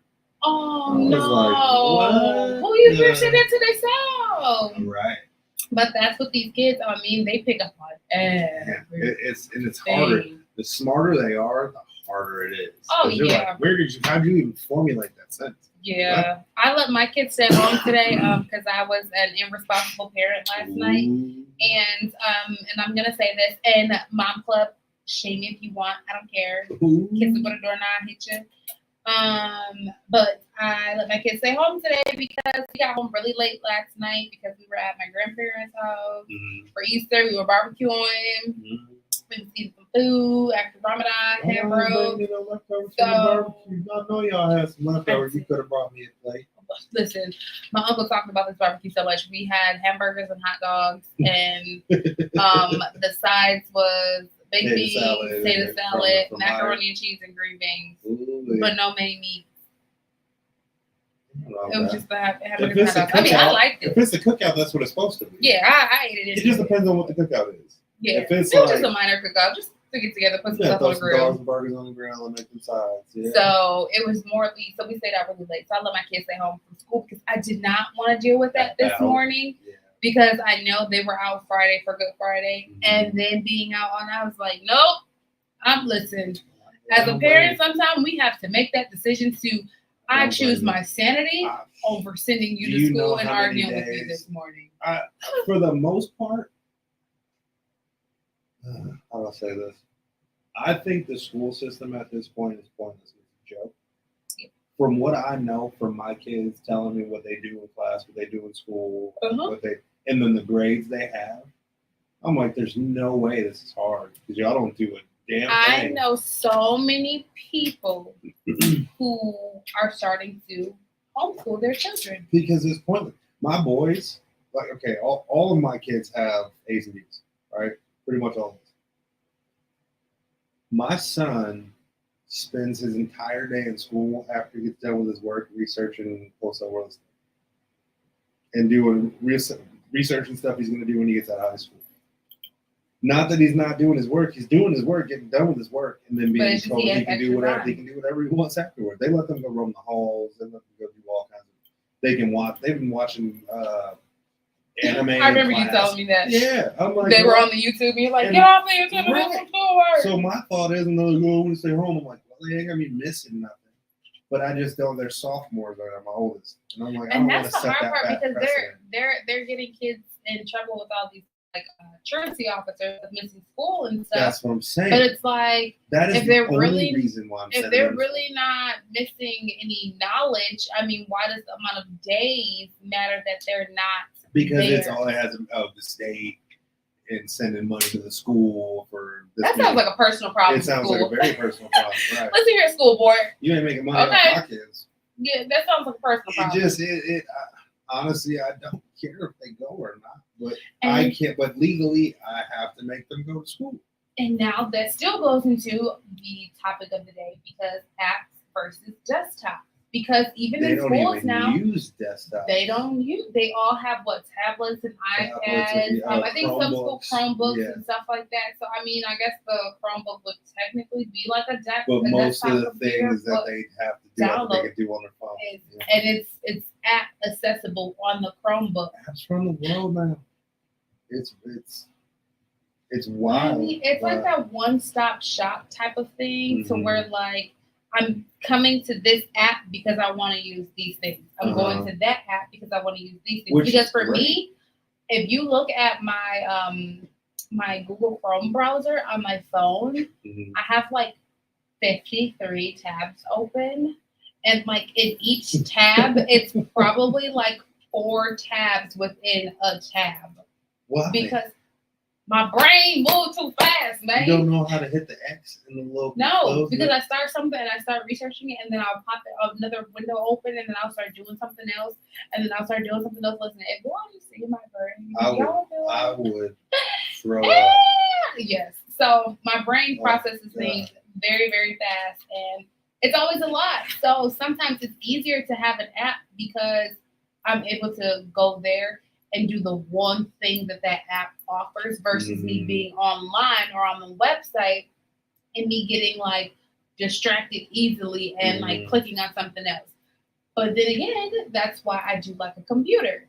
Because if you're on a computer, you're doing work. When you're on your phone, it is easy to get a text message up. And now you're texting this person back, and it's messing up the middle of it. At least if I'm on my phone, if I'm on my computer, I can like disregard my phone. And like if I see a message pop up on my watch, okay, it's not that urgent, whatever. I'm gonna keep working. There are some things that you really can't. Well, I can't even say that though, because I was gonna say there's some things that you really can't do on an app that you can do on a desktop. And I was talking more about like audio editing and recording and all that. Oh, but they even have apps now where you can make a beat and record your audio over it and submit it and get it mastered and I got a few of them on my phone. That's what I'm saying. So it just they even have, and I'm trying to get this. I'm trying to get this software down. This is like a techie on our end. People gonna be like, "What?" They have software apps that patch into our systems for when we're not here. We can do quick little drops, interview things, and all that kind of stuff. So, I mean, we're gonna be a satellite radio station where nobody ever has to come in. We have a robot in here that clicks buttons when we need them to. Yep. This is sad. We're the Jetsons now. I was gonna say, thinking back to when me and Jay first started doing radio, like we didn't even show our face. We had characters. Like we had like little avatar characters. I had like one with like a purple shirt and like a little bob and like some glasses, and Jay had one with like a fade, and like we dressed up our characters, and like no one even saw our faces for like the first 2-3 years that we were doing radio. And then we started, streaming and stuff like that. And I guess for us, that's why as a network we weren't so gun-ho on doing video. Because you can get production without. Because we did it when we first came out. Before it was popular. Like we used to go, and this will take back our age. Yeah, we were on Ustream. Okay, so Ustream was our thing. Like, and this I'm telling you, it's so long ago.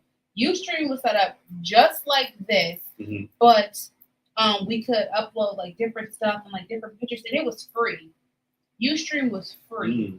Now, if you go on Ustream, it costs expensive. Like, I think it's like a membership, or like you have to like buy into like their structure or something like that. Like it's completely different. Y'all didn't get grandfathered in since y'all was one of the first. No, we stopped. We stopped going live. It was Ustream and Livestream were the top two that we used to use. I remember Livestreams. I think when I was watching y'all, it was Livestream. Yeah, and that's why I'm like, for us, it's like we've been there, done that. We've always been before our time, and because we've been before our time, people always want us to like go piggyback on it. And it's like, don't get me wrong, I like piggybacking, and I like, going live so people can see us and stuff like that. But I'm focused on the next best thing. I want to focus on the hologram. So therefore, like when I'm popping out of your phone, I'm like, it's me. Hey, you know what I'm saying? People looking at me like, oh, what is this? Like swiping their phone up. Do you know how many broken phones there would be? You see a little princess pop out with my little poop ball. You know what I'm saying? I got the natural frogo. People just looking at me like, man, that's funny because I just saw on Instagram too because Coachella's happening right now. So somebody was posting. Oh, I thought you said Coach Ellis. Coach Ellis and I was like, right now. Who is Coach Ellis? Hey, well, Coach Ellis is Coachella. The one okay. That puts you down. Push it down. Put it down, put it down. What it do? They showed the clip of when Snoop came out with Pac's hologram. Oh, hologram, yeah. And it still tripped me out. Yeah, that is I'm surprised they haven't, because that was a long time ago. I'm surprised they haven't. Like, try to redo it? Well, I think the reaction to it was not what people were expecting. Or they could start doing what old boy did in the club. Putting this course up there on stage. Oh, God. You know what I'm saying? Put them up there. Coach, I think people had the same feeling and reaction to if they did it. Sorry. Weekend at Bernie's. Sorry. I think they had this. It was shocking, I think. I don't think. It was very shocking. I don't think people's reactions to it was what people expected. I think it had people be like, oh my God, it was the coolest thing ever. And there was like a massive, like, approval of it. It was a massive, like, really? Was it? It was like that was mortifying. That was not it really? Cool. I think if everybody would have approved of that, and it would have been like the most awesome thing in the world, Pac would have came out hiding. Probably. But he's old now, so he might as well just come on out. Jay didn't know where he at. But yeah, I'm on, the next thing. Oh, Coachella. So who performed? Megan? What? I wonder if we should do a social experiment and we should leak that Jada truly knows where Pac is and see if the internet takes off with it. You know they would. That'd be hilarious. Sources say Jada knows where after Will Smith. He's with the rest of her hair in alopecia land. I'm kidding. I'm sorry. I am so sorry. I'm sorry. I took it too far. He's with the rest of her hair. No, I took it too far. No, you didn't. I'm sorry. No, you didn't. Sorry. No. Anyways. On that note. On that little strand. So. That's just as bad as the other day being Shay with the wheelchair date. Oh, I got home, my wife was like, y'all are so wrong, but it was so funny. It was so needed. Ooh. I don't know why. Needed. Sorry, we'll try again. So I'm laughing for two different reasons. Because needed, like, he does need it. And then I'm thinking of, like, the need. Mm-hmm. Exactamundo, my friend. My goodness. Didn't Travis Scott and Kanye, like, not do Coachella this year, right? I don't know. They backed out of it? I think they did. I know The Weeknd said he was going to back out if he didn't get paid as much as Jay was supposed to. Why? You're not Ye. You're not Ye. He feels like he is. You're not Ye. I think The Weeknd thinks he's the next Michael Jackson. He really does. After the Super Bowl, I stopped listening to it. That was the most ridiculous. Oh, when he changed his whole face up and all that kind of stuff. I felt like that whole thing was just weird. And then his music changed too, and I just don't like the direction of it. I don't know. I like the old Weeknd. Like when he was like, he was poppy, fun, but now it's like, I feel like Starboy was like on the brink. I feel like that was the last one that I was like, oh, okay, yeah, he's going in a different way. And then after that, I just feel like it all went downhill. It all went to town. Yeah, I didn't like it. After that. That's all right. Not everybody is for everybody. That's the truth. He obviously is making it. Look, he getting his streams, so what don't matter if little old me. Yeah, and I think that's the part of just music. It changes people, and people have different perspectives, and that's just like we were talking about earlier with life. If that's the genre that he wanna Super Bowl kick it in, then hey, there are people who listen to it. It don't have to be for me. Will it be for me? That's a for no. But hey, who am I? Who am I? Right. Pretty Pablo. Oh yeah, well it just is what it is. I think I'm just done with a lot of people and a lot of things these days. I don't want to have nothing to do with nothing. For real. And I think it's sad. Maybe it's perfect timing that we've come together and now we've got the show and all that for me to be such a cynic. When it was like this, you couldn't see, but then I was wondering, why did it change? Now I'm a cynic of everything. So I guess. A cynic? What is that? Like someone who's always questioning everything. Cynical. Do you question how does poop form in the belly? Yes. How does it? I don't know. How does it, Sway? How does it feel? I do want to mention tomorrow. Make sure that you guys are tuning in because kids in the back will be joining us tomorrow on the Good Time Show. Yes, so make sure you guys tune in for that because you don't want to miss that. And their debut of their 2 new singles. We got 2. We got 2. We got uno, dos, be in there. And also Wednesday for Whoa Wednesday, because Big Retta will be joining us. It's a hot week, man. It's a very hot week. We're gonna try to bring you more of these interviews so y'all can talk to and hear from various people. I will say this too. We did get to sit with Big Retta, and she is blowing up in the scene. But I don't want you guys to expect us to be trying to go chase down all these big celebrities and all that. We're not in that circuit, and I don't ever want us to be in that circuit. Our network and our platform services people who don't have those big platforms to go spread their names and spread their words. I want independent artists. I want up and coming artists who just started their movements and got a following behind them. And, that's who we're here for. We're not here for your favorite rapper's favorite rapper. Keep that in mind. And if you guys have any artists on the come up that we should hear about, please either DM me, hit Princess up, tell them to pop in on the show. We will show them some love. Swing it over here, shout it. So yeah, bring your folks over here. Because we'd like to have a good old time in this year. Hey, I called dibs on that for my Throwback Thursday playlist. How? I just called dibs. Because that's a banger and I want that on my playlist. You know what, y'all? So listen, we're starting this thing on Thursdays, where we are doing a throwback playlist, and y'all get to see what we see on a daily day. Like y'all get to know our songs, our feels, what we grew up with, what memories we have with certain songs. Should tell people to put in submissions and requests for those too. Yes, if you guys want to hit us up, send us a song. Be like, hey, this song I used to listen to every day when I was riding my bike home from school on my Walkman. And this is Tasha calling from Santa Monica, and this used to be my jam. And I rode a plane. We will put your drop and your song on the show if y'all didn't know. That is a great idea.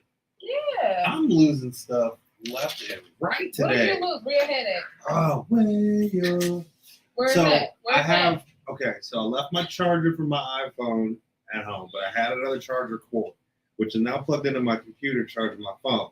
But now my computer's about to die because I left my charger out there. Mr. Scott Bruce, my coach. This man right here. One of the first men I looked up to in middle school, my coach. Aww. Believed in me. Always. That's what's up, Scotty. I love you, Mr. Bruce. Scotty B. What's his last name? Bruce. Scotty B. Scotty B. Scotty B is the one in the place to be. He on the live. And he here with me. Ooh, look at that. He was slick. He was smooth. Smooth criminal. I think he disappeared though. I think he was one of those people that, remember I told you to pop on and you think you're in the background and you get called out and disappear. Probably because you left. I gave you all them flowers, Mr. Bruce. You just gonna disappear on me? You just gonna leave me like that? It's all right. I never liked you anyway. I hated your class. Your class was stupid. I'm just kidding. Kidding, not kidding. You know who's like. Sorry, not sorry. Yeah. Hey. That song. Wasn't that a whole album? That's Big Brother. Oh yeah. That's what I was thinking. Oh yeah. But she never said sorry, not sorry in there. That's what I was thinking. Like that's just the vibe, though. Yeah, like she's sorry. She's not sorry. That she's not sorry. That she's sorry. Sorry, not sorry. I was expecting to hear sorry. Who was that? That was Bruce and Willer. Tiller. Bryson Tiller. Yeah. I was trying to get there. What happened to him? I don't know. I don't know. I mean, I still look for his music. I don't know if anybody else looks for his music, but I'm Bryson blind. I'll never look for his music. Woo! All right, y'all. So we're actually gonna play a couple of songs and get us out of here. Yeah. So if there was any time that we would have went to song break and got out of here, it was Jay to know where Pac was at. Oh. That was. Oh man. You thought that was the killer? That was good. Oh, that was a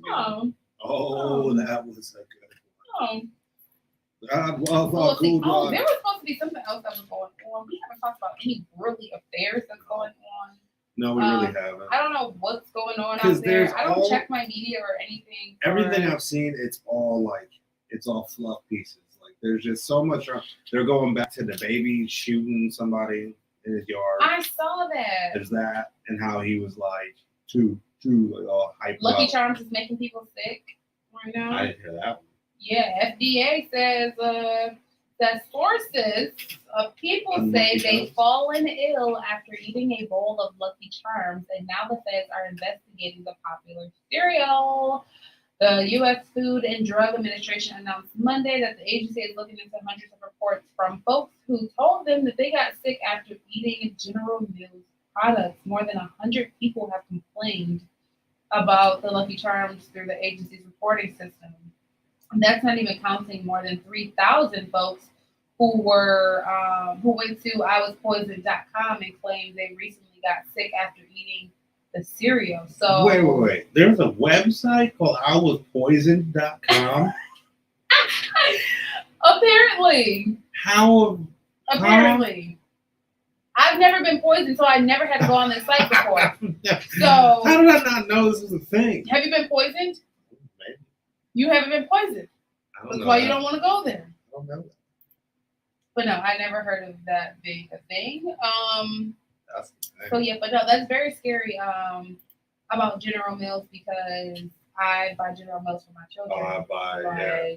I'm pretty sure. General Mills. I'm pretty sure we just had some Lucky Charms. Actually, no, I bought Fruit Loops. I used to love Golden Grams as a kid. I can't eat Golden Grams. Why? They're too rich. I like Cinnamon Toast Crunch. See, I can't do Cinnamon Toast Crunch because they're too cinnamony. I don't really care for too much cinnamon. Are you not a French toast fan? No. Not French toast sticks. I'll eat the cinnamon. So I wish you would have told me that at the beginning of this partnership. I know that would have made a lot of sense. Now, I don't trust you. Have you tried? Now, if you like Lucky Charms, you like Lucky Charms because of the what? Marshmallows. Boom.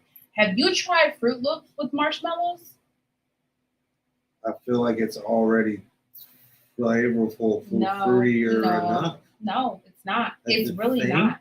It's really not. If you eat them, you will wonder, I've been missing this my whole life.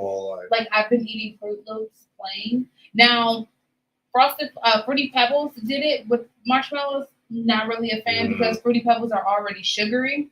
Fruity Pebbles are gross. The Fruit Loops, it doesn't give it the sugary, it gives it the extra crunch. But not a hard crunch. It's so good. I'm trying to get an endorsement shit from Kellogg so that I can get these sent to my house. I don't really remember ever seeing those. They're new. I don't know if they're new. I've been eating since I had my last baby.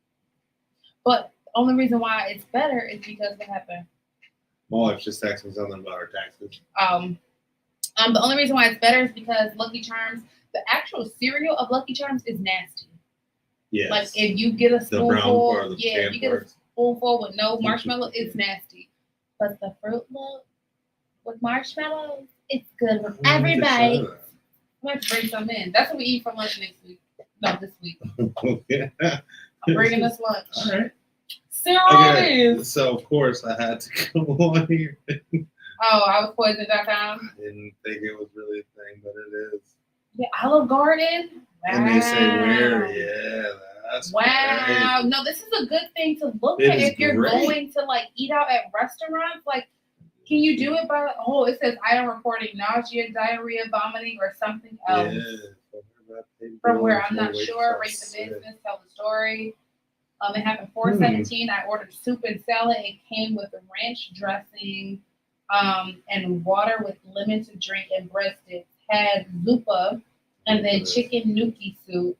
Within 10-15 minutes, had stomach cramps and nausea. I felt very bad. Paid bill and told waitress I was sick. You know what's crazy about that though? They offered no condolences. Within 30 minutes, violent vomiting and still having dry heave 6 hours later. That happened to my wife, but she was pregnant at the time. I was about to say recently. No. She was pregnant at the time, and we did go to Olive Garden as well. And but I think it was just her stomach wasn't feeling it because of the pregnancy. I don't think she was. Like food poisoning. Yeah, because I would have had the same reaction. I would think. Yeah, because y'all ate from the same place. Right. Yeah, that's crazy. I didn't know this was a thing. Me neither. I wonder if you can you search like location wise for your own area? I wonder. Because here's a Lucky Charms. Oh, here we go. My 4-year-old near me. My 4-year-old is ill, being sick, mucus, bloody diarrhea, tummy cramps after eating these. Even had a trip to the hospital. Here goes Lucky Charms right here. Without experiencing nausea, vomiting, and diarrhea after eating. Wow. This is so. I wonder if they're doing the Lucky Charms like they were doing the baby formula at one point in time when it was getting like salmonella in it. Yeah. Because they did a recall on all like Similac formula for a minute to where you couldn't buy formula. Did they do that again? Because I've seen the shelves. That's what I'm saying. Yeah, it's empty. like I mean recently. Yeah, like it's been a shortage. Have been extremely empty. So I'm wondering like, Sloppy Joe's, Lucky Charm. Oh man. Yeah, that's nuts. This is good to know. Look, you learn something new every day, people. Every day. It says get custom alerts for your city. You can put your city, the food, your email address, your phone number, and sign up for alerts for restaurants for in the your poison area. Thing, man. Yeah, on the this site is the jam, and I'm not mad about it. But it makes me kind of nervous though. Like I feel like I'm. You got a restaurant, you might want to check this site diligently to make sure that your food is not poisoning someone and that you care. Applebee's. By us. Wait. Don't go to that one. I'm so dead. This was one day ago. My grandmother does that sometimes when she don't want to say something. She'll whisper. She'll be like, "It's that turn." Like, grandma, you should. I mean, because at least if your intention. People. If you tried to be quiet about it, you know what I mean? Oh, that is hilarious. Oh, that's funny. Is hilarious. Yeah, but that's sad. What is that? Okay, so now I'm gonna be. Oh, that's what we gotta talk about. I know, but that one is this Johnny Depp situation. That's been going on for so long. I thought it was over, but apparently it was live yesterday. I think I had a notification saying the trial was live. I just need somebody to walk me through where this started, where it's going, what happened. Because I just randomly saw the other day, like, Johnny's divorce, something about some strange intercourses and stuff. And I was like, whoa, pause, time out. What's going on here? Like, yeah. So I still don't know the full story. You know what? I'm gonna investigate it. So as far as I know, let me get this straight. She's saying that Johnny Depp was abusive to her and a bunch of other stuff, but the internet was saying she was the one really abusive to him and like cheating on him and bad to him and all that kind of stuff. Did he do something with the seating area? Apparently. That's what I don't. It that's all got the all story I jumbled came up. across. All I followed was the whole internet thing of who was on whose side and blah blah blah, and everybody like shunned her and was on his side, but he lost his role in a big movie. I can't remember which one it was, which franchise it was, but she still got her big role at the time. So I remember that all happening, but I hadn't heard much about it until recently when they started talking about it again. They brought their therapist in to speak on In this. court? Yeah. Jeez. It says Johnny Depp and Amber Heard therapist says couple engaged in mutual abuse, saw bruises on actress's face. All mutual abuse, they was beating each other up. Oh, mutual. I was like, what? Mutilation? Huh? What they was? Tell me again what they was doing. All right, y'all, it's my time for Oh today. my God. I'm out of here. Okay, Yeah. mutual. Sorry, y'all. I had a brave heart. That's all good. We still not even- Yeah, I mean, but you have something, but it's like, what was it, Pamela Anderson and Tommy? yeah, like it was just mutual. Have you like, watched that? Yeah. What is it? They have there's a show out about them. Really? Mhm. No. I don't know if it's like I don't know if it's a series or if it was a movie or what, but they did just. I think it's on Hulu. Yeah, I'm gonna run through and break this down by tomorrow. Cause this right here, Yeah, I don't it understand got it. crazy. I really don't understand it. Yeah, it says Amber Heard team details alleged Johnny Depp sexual assault during defamation. Oh, and did you see everything the that's defamation trial is what's out right now. Yeah. Did you see that everything that Will Smith got taken away? I saw. So he resigned. I know that, and then he's banned from attending anything for 10 years. Was there other stuff other than that? Yes, there was a bunch more. More stuff came out after that one? Hold on. Let me see. That was the last thing I had heard. It was like a whole Big list list. of. I know his movies are backing out. A couple movies that went on pause. Bad Boys, Yeah, I guess, like, was going to have it another was one. like it was some movies, some docuseries, some directors who don't want to work with him at all now. Yeah. Like I think he his definitely. projects are delayed. It He was ruined a his own list. career. He ruined his career. Fast and Loose. He was supposed to Yeah. be in that movie or whatever. They put that to the back burner and all that kind of stuff. But I'm glad that they did that because they have to set the precedent. If they would have let him slide and not made it a national type of thing, Yeah. this thing would have been happening at several other, news shows and all that kind of stuff. So I'm glad that they, put some fire under his butt because that was unacceptable. Yeah. That was not okay. And I mean, it obviously sucks for him that he's been such a model citizen, a model celebrity for all these years, and it only took that one bad decision to ruin you. But that's the name of the game, boss. Sorry, I don't see him bouncing back from this. Yep. I really don't. Yep. I mean, you can't. 10 years. That's a long time. Yeah. You know what I'm saying? Like I'm not saying what long, movie studio is going to be willing to put a huge budget behind a movie starring you when you can't even go win awards for it? You can't, you know what I mean? You can't do anything. You can't do anything. And now, then I wonder what they're going to do with the I Am Legend series. Or that got booted. It got completely. Canceled. Yep. Sucks. Michael B. Jordan was going to be in it. They could just get rid of Will. They gave it to. That's what it said. They gave the lead to Michael B. Jordan. Yep. Yeah. But I think that'll be. I wanted to see that. I'm kind of worried on the Bel Air season. Like what they gonna do with that? Like because I don't know if he was writing it I don't think it. Okay, here it goes. Okay, so it says Will Smith is devastated, but this is the consequences of your actions. Okay, 10 years of the Oscar ceremony was vetoed. His biography film was canceled. Bad Boys 4 was canceled. The Fast and Loose movie that he was shooting for Netflix has been canceled. The movie I Am Legend 2 no longer wants it, and they offered it to Michael B. They offered Michael B. their role. He was expelled from the Academy. He didn't resign. He was fired. His wife didn't back him up in an interview for American Weekly. He declared that she didn't ask to be saved and called him exaggerated. His wife's boyfriend is going to take out a book charging a fortune to sell his story. Chris Rock's brothers are looking for him. They publicly said, "We're going to tear you apart."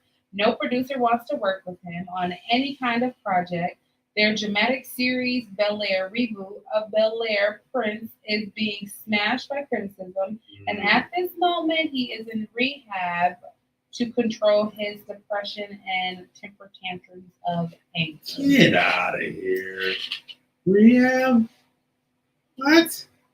That's what happens when you know you're wrong and you're just trying to go to rehab to make it look like to lighten the blow to the rest of the society. He's in hiding. I mean, he ain't in rehab. You should have thought about all of those types of things as you were walking up to that stage before you laid hands on another man in that same position. Again, I'm not saying that what Chris Rock said was right or the joke. I mean, he could have offended her. I mean, that was not, he's not all the way in the wrong. But at the end of the day, you do not put your hands on somebody else. I don't care what they say to you. It's about turning the other cheek and being the better person. That's what we were talking about earlier. Taking that higher road. You do not get down on a level with a child. You know what I'm saying? You go high. What Michelle say? When they go low, we go high. And you leave it at that. And these are the repercussions for it.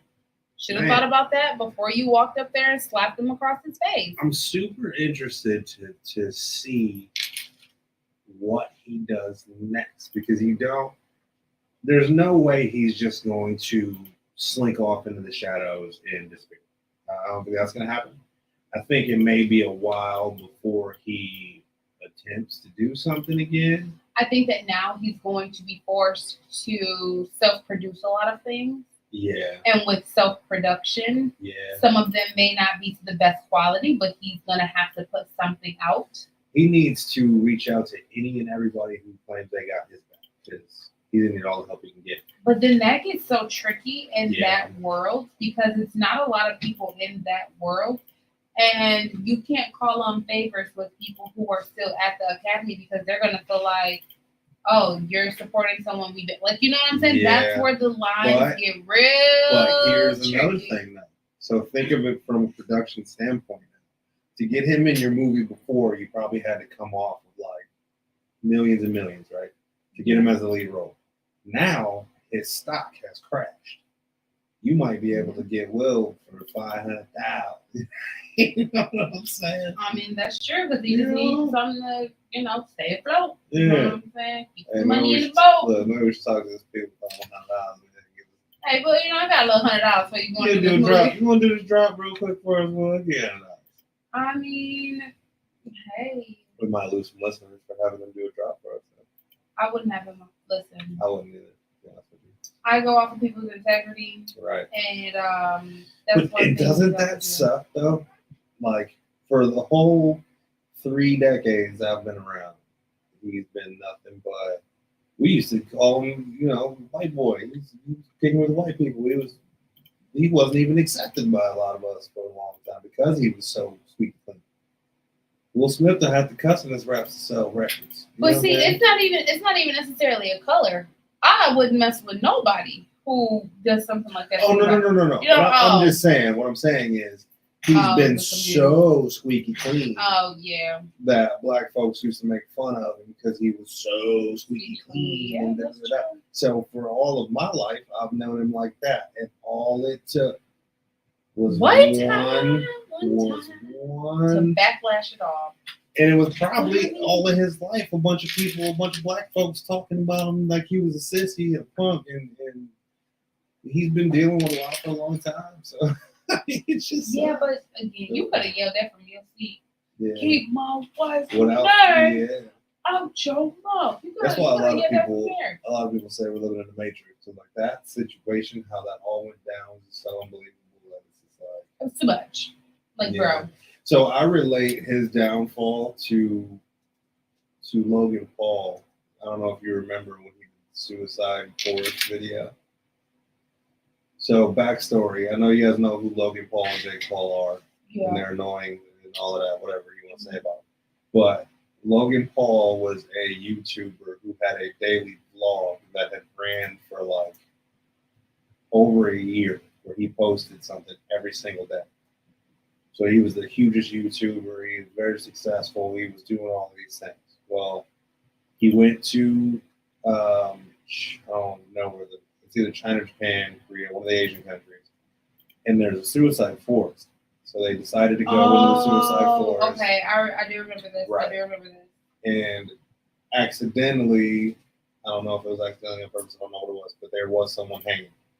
And they got the video, and the person was in the background, and then he, not knowing how to react, chose some very distasteful ways of reacting to that and cracked some jokes or whatever. Completely ruined the kid, right? Like, basically shunned him, and everybody thought he'd never pop back up. But he took some time away, he reflected, and he hit the scene again, more grown up, more savvy, more mature. Yeah.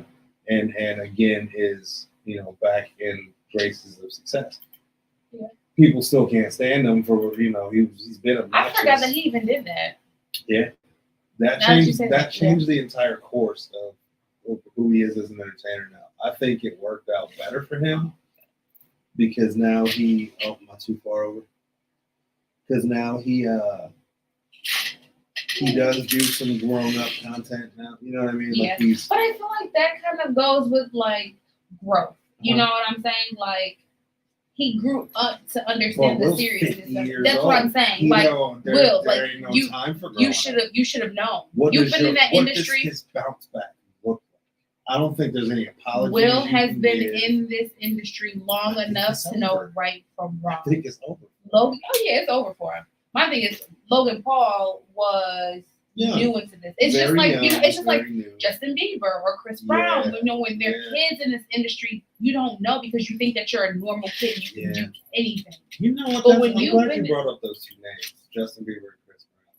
Yeah. Do you see how everybody has embraced Bieber and applauds him, but they still be messing with Chris? Mm-hmm. Still. And as much as I love me some Justin Bieber, I do 100%. But there is a difference in colorism and acceptance in the community on both sides. Justin can play both sides. Justin can play the tough boy, the thug. He can play that, but then he can also go back and be his normal Justin Bieber. Chris Brown cannot do that. We can't dibble and dabble into the other world.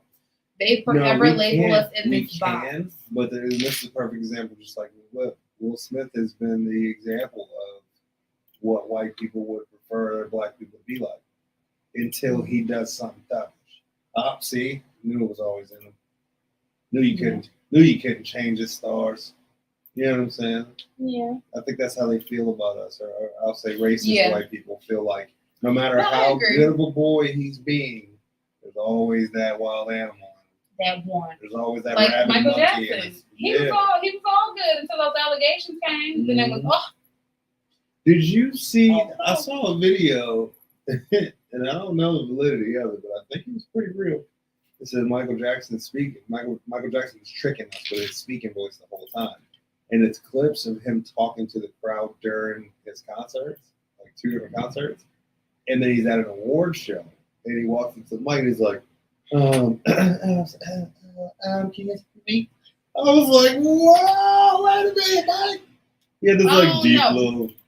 It's a lot of different clips because I saw another clip where he was on the Oprah show. Have you seen this one? And he was just singing and all this, and Oprah's trying to ask him a question and she can't really get her word in, but he's just like, bopping and bopping, like singing and all this kind of stuff. And I'm like, was that real or is that edited? Because nowadays, people editing skills are top tier. Crazy. Speaking of editing, I don't even understand why this happened or why would you do this. But when Khloe Kardashian finally came out saying that she edited her daughter True into their Disney pictures.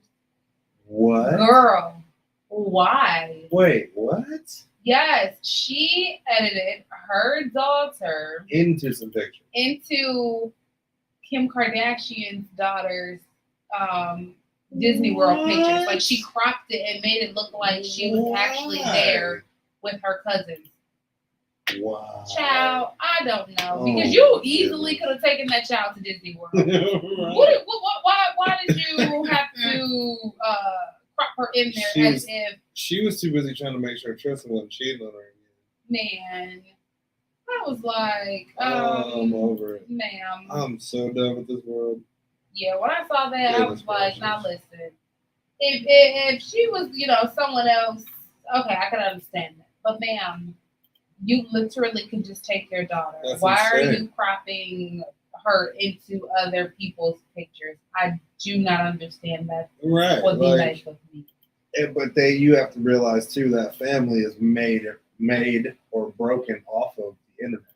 But when you do stuff like that, you have to understand or expect for people to pull your card. Yeah. To test your ability. Did she get called out? A lot of people were because like, "Oh, it don't look like up. She was really there." And then, like a year later, this was like last year. Now she's just now coming out, being like, "Oh yeah, I cropped her in there." The interweb will always figure you out. Because her hair was different. Like in that picture, they saw her in another picture with that same outfit on. It was something. From the same day in a different side of the world. Yeah, on a different day. And her hair, her pigtails. People are like some investigators. When you post stuff, they be like, "Oh, if you look at this angle, you can see the such and such over there." And I'm like, now I wonder, internet trolls, are you an happy or a best? Right. Which one do you search with? Which one is better for your stalking? Which one is better? Better. I'm still stuck on this poison side. That's crazy. Oh, I'm gonna register. You can register. I told you can register at the bottom to where they will send you updates in your nearest township. So apparently, just really quickly, this whole Lucky Charms thing is very widespread. Yeah, it's over in like the UK and everything. Yeah, so people be careful with any general bills right now. We had Lucky Charms at our house not long ago, and I'm wondering if we should sue somebody. Did anybody get sick? I don't know. I think so. To my reckon. I think so. Maybe that's where the stomach bug came from in my house. Mine too. It was around the same time. Did you have Lucky Charms? We did. Because I told you, I buy General Mills for my kids all the time. We're getting into this class action lawsuit. I'm sure it's going to be one. Oh, yeah. Because Cody eats it with no milk. And he has a hoops. I wonder. Yeah, that's pretty jacked up. I'm just trying to figure out how to download Google Chrome back onto my computer. So if anybody can help me do that, that would be awesome. I upgraded it, and all of a sudden, since I upgraded it, now it's like it won't download. It's acting real stupid. So, anyways, yeah, that's my dilemma over here. Yeah, well, but I spent 2 hours trying to get pictures off of my computer so I could have more space to do things. You did. Maybe it's just the interwebs today. It's got to be. I don't know. I don't know. I think it's just my computer, though. I think stuff is just broken today. I think so. I think the office is trying to tell us something. Told me to go home. Hey, you ain't got to say it twice. You ain't got to tell me. Look. You know it's time to go home. I'm like, why won't this mouse go on that screen? Because that's the wrong. I'm surprised that's the only time you've done that. Yeah, that's the only time today. Today's the day. Fun times. Let's see. Tomorrow, make sure you guys tune in for Kids in the Bag. Kids in the Bag. Get it back. Back it up. Back it up. Make sure you guys tune in for that. And then Wednesday, make sure you guys tune in for Big Retta. Amaretta should be joining us. Yes, I'm super duper excited. Any last minute shout outs? My bad kids and my beautiful wife. Them kids. Shout out to Lucky Charms for making everybody's tummies all bubbly. Man. They need to figure this out for real though, because that's not okay. You can't be making kids. That's insane. You can't be making kids sick, man. Like that's. Well, wait. Whose mama is like putting their son on blast like that though? You didn't have to do him like that. Oh yeah, you ain't have to take his picture. Got him up on the poison Come website. On, Mom. You ain't gotta take his picture. Oh, that's messed up. You ain't gotta take the picture. Would have been worse if you'd have caught him puking though. Ew, that's nasty. Very nasty. He definitely would have been embarrassed in school. Dang. But all right, y'all. Listen, shout out to everybody for tuning in. Thank you all. We are going to start doing more promotion so that more people can know that they can watch us on YouTube, on Facebook, on our app, on Twitter, wherever you guys may be. You guys can watch us. If you guys just want to chime in and hop in the comments, we'll post them up on the screen. I know I can do that. And if you're watching on our YouTube, look, I hate to sound like this. Hit the subscribe button so you know the bell. Smash that like button. Smash subscribe. Tell your friends, bro. Tell them to come rock. Tell your friends, bro. Get gnarly. So bad. So yeah, make sure you guys subscribe. That way you guys can be notified every time we go live, or we'll just send you a notification on the app too, y'all. Text you. I'm gonna text you. I'm gonna be like, hey, is this you? Hey, you on here? Hey, you I'm on like, here? Yo, bus is here. Dang, LC's got the whole state going crazy. Yeah, they had it over in the UK. Like it was a few different places that they were making folks sick. Yeah. But listen, y'all, we're gonna play some music. Don't touch your dial. Make sure you guys follow us on social media at princess_on_air. At Cujo_speaks. And at the 9397 Network. All right, y'all. Make sure you guys stick around for the Hot 93, 97 hit list that's coming up. You guys don't want to miss that. Hearing some good old songs and jamming out. But don't touch it out, y'all. It's been fun. It's been true. It's been so freaking real. Ladies, stay pretty. Stay king. Deuces. Bye, Alicia.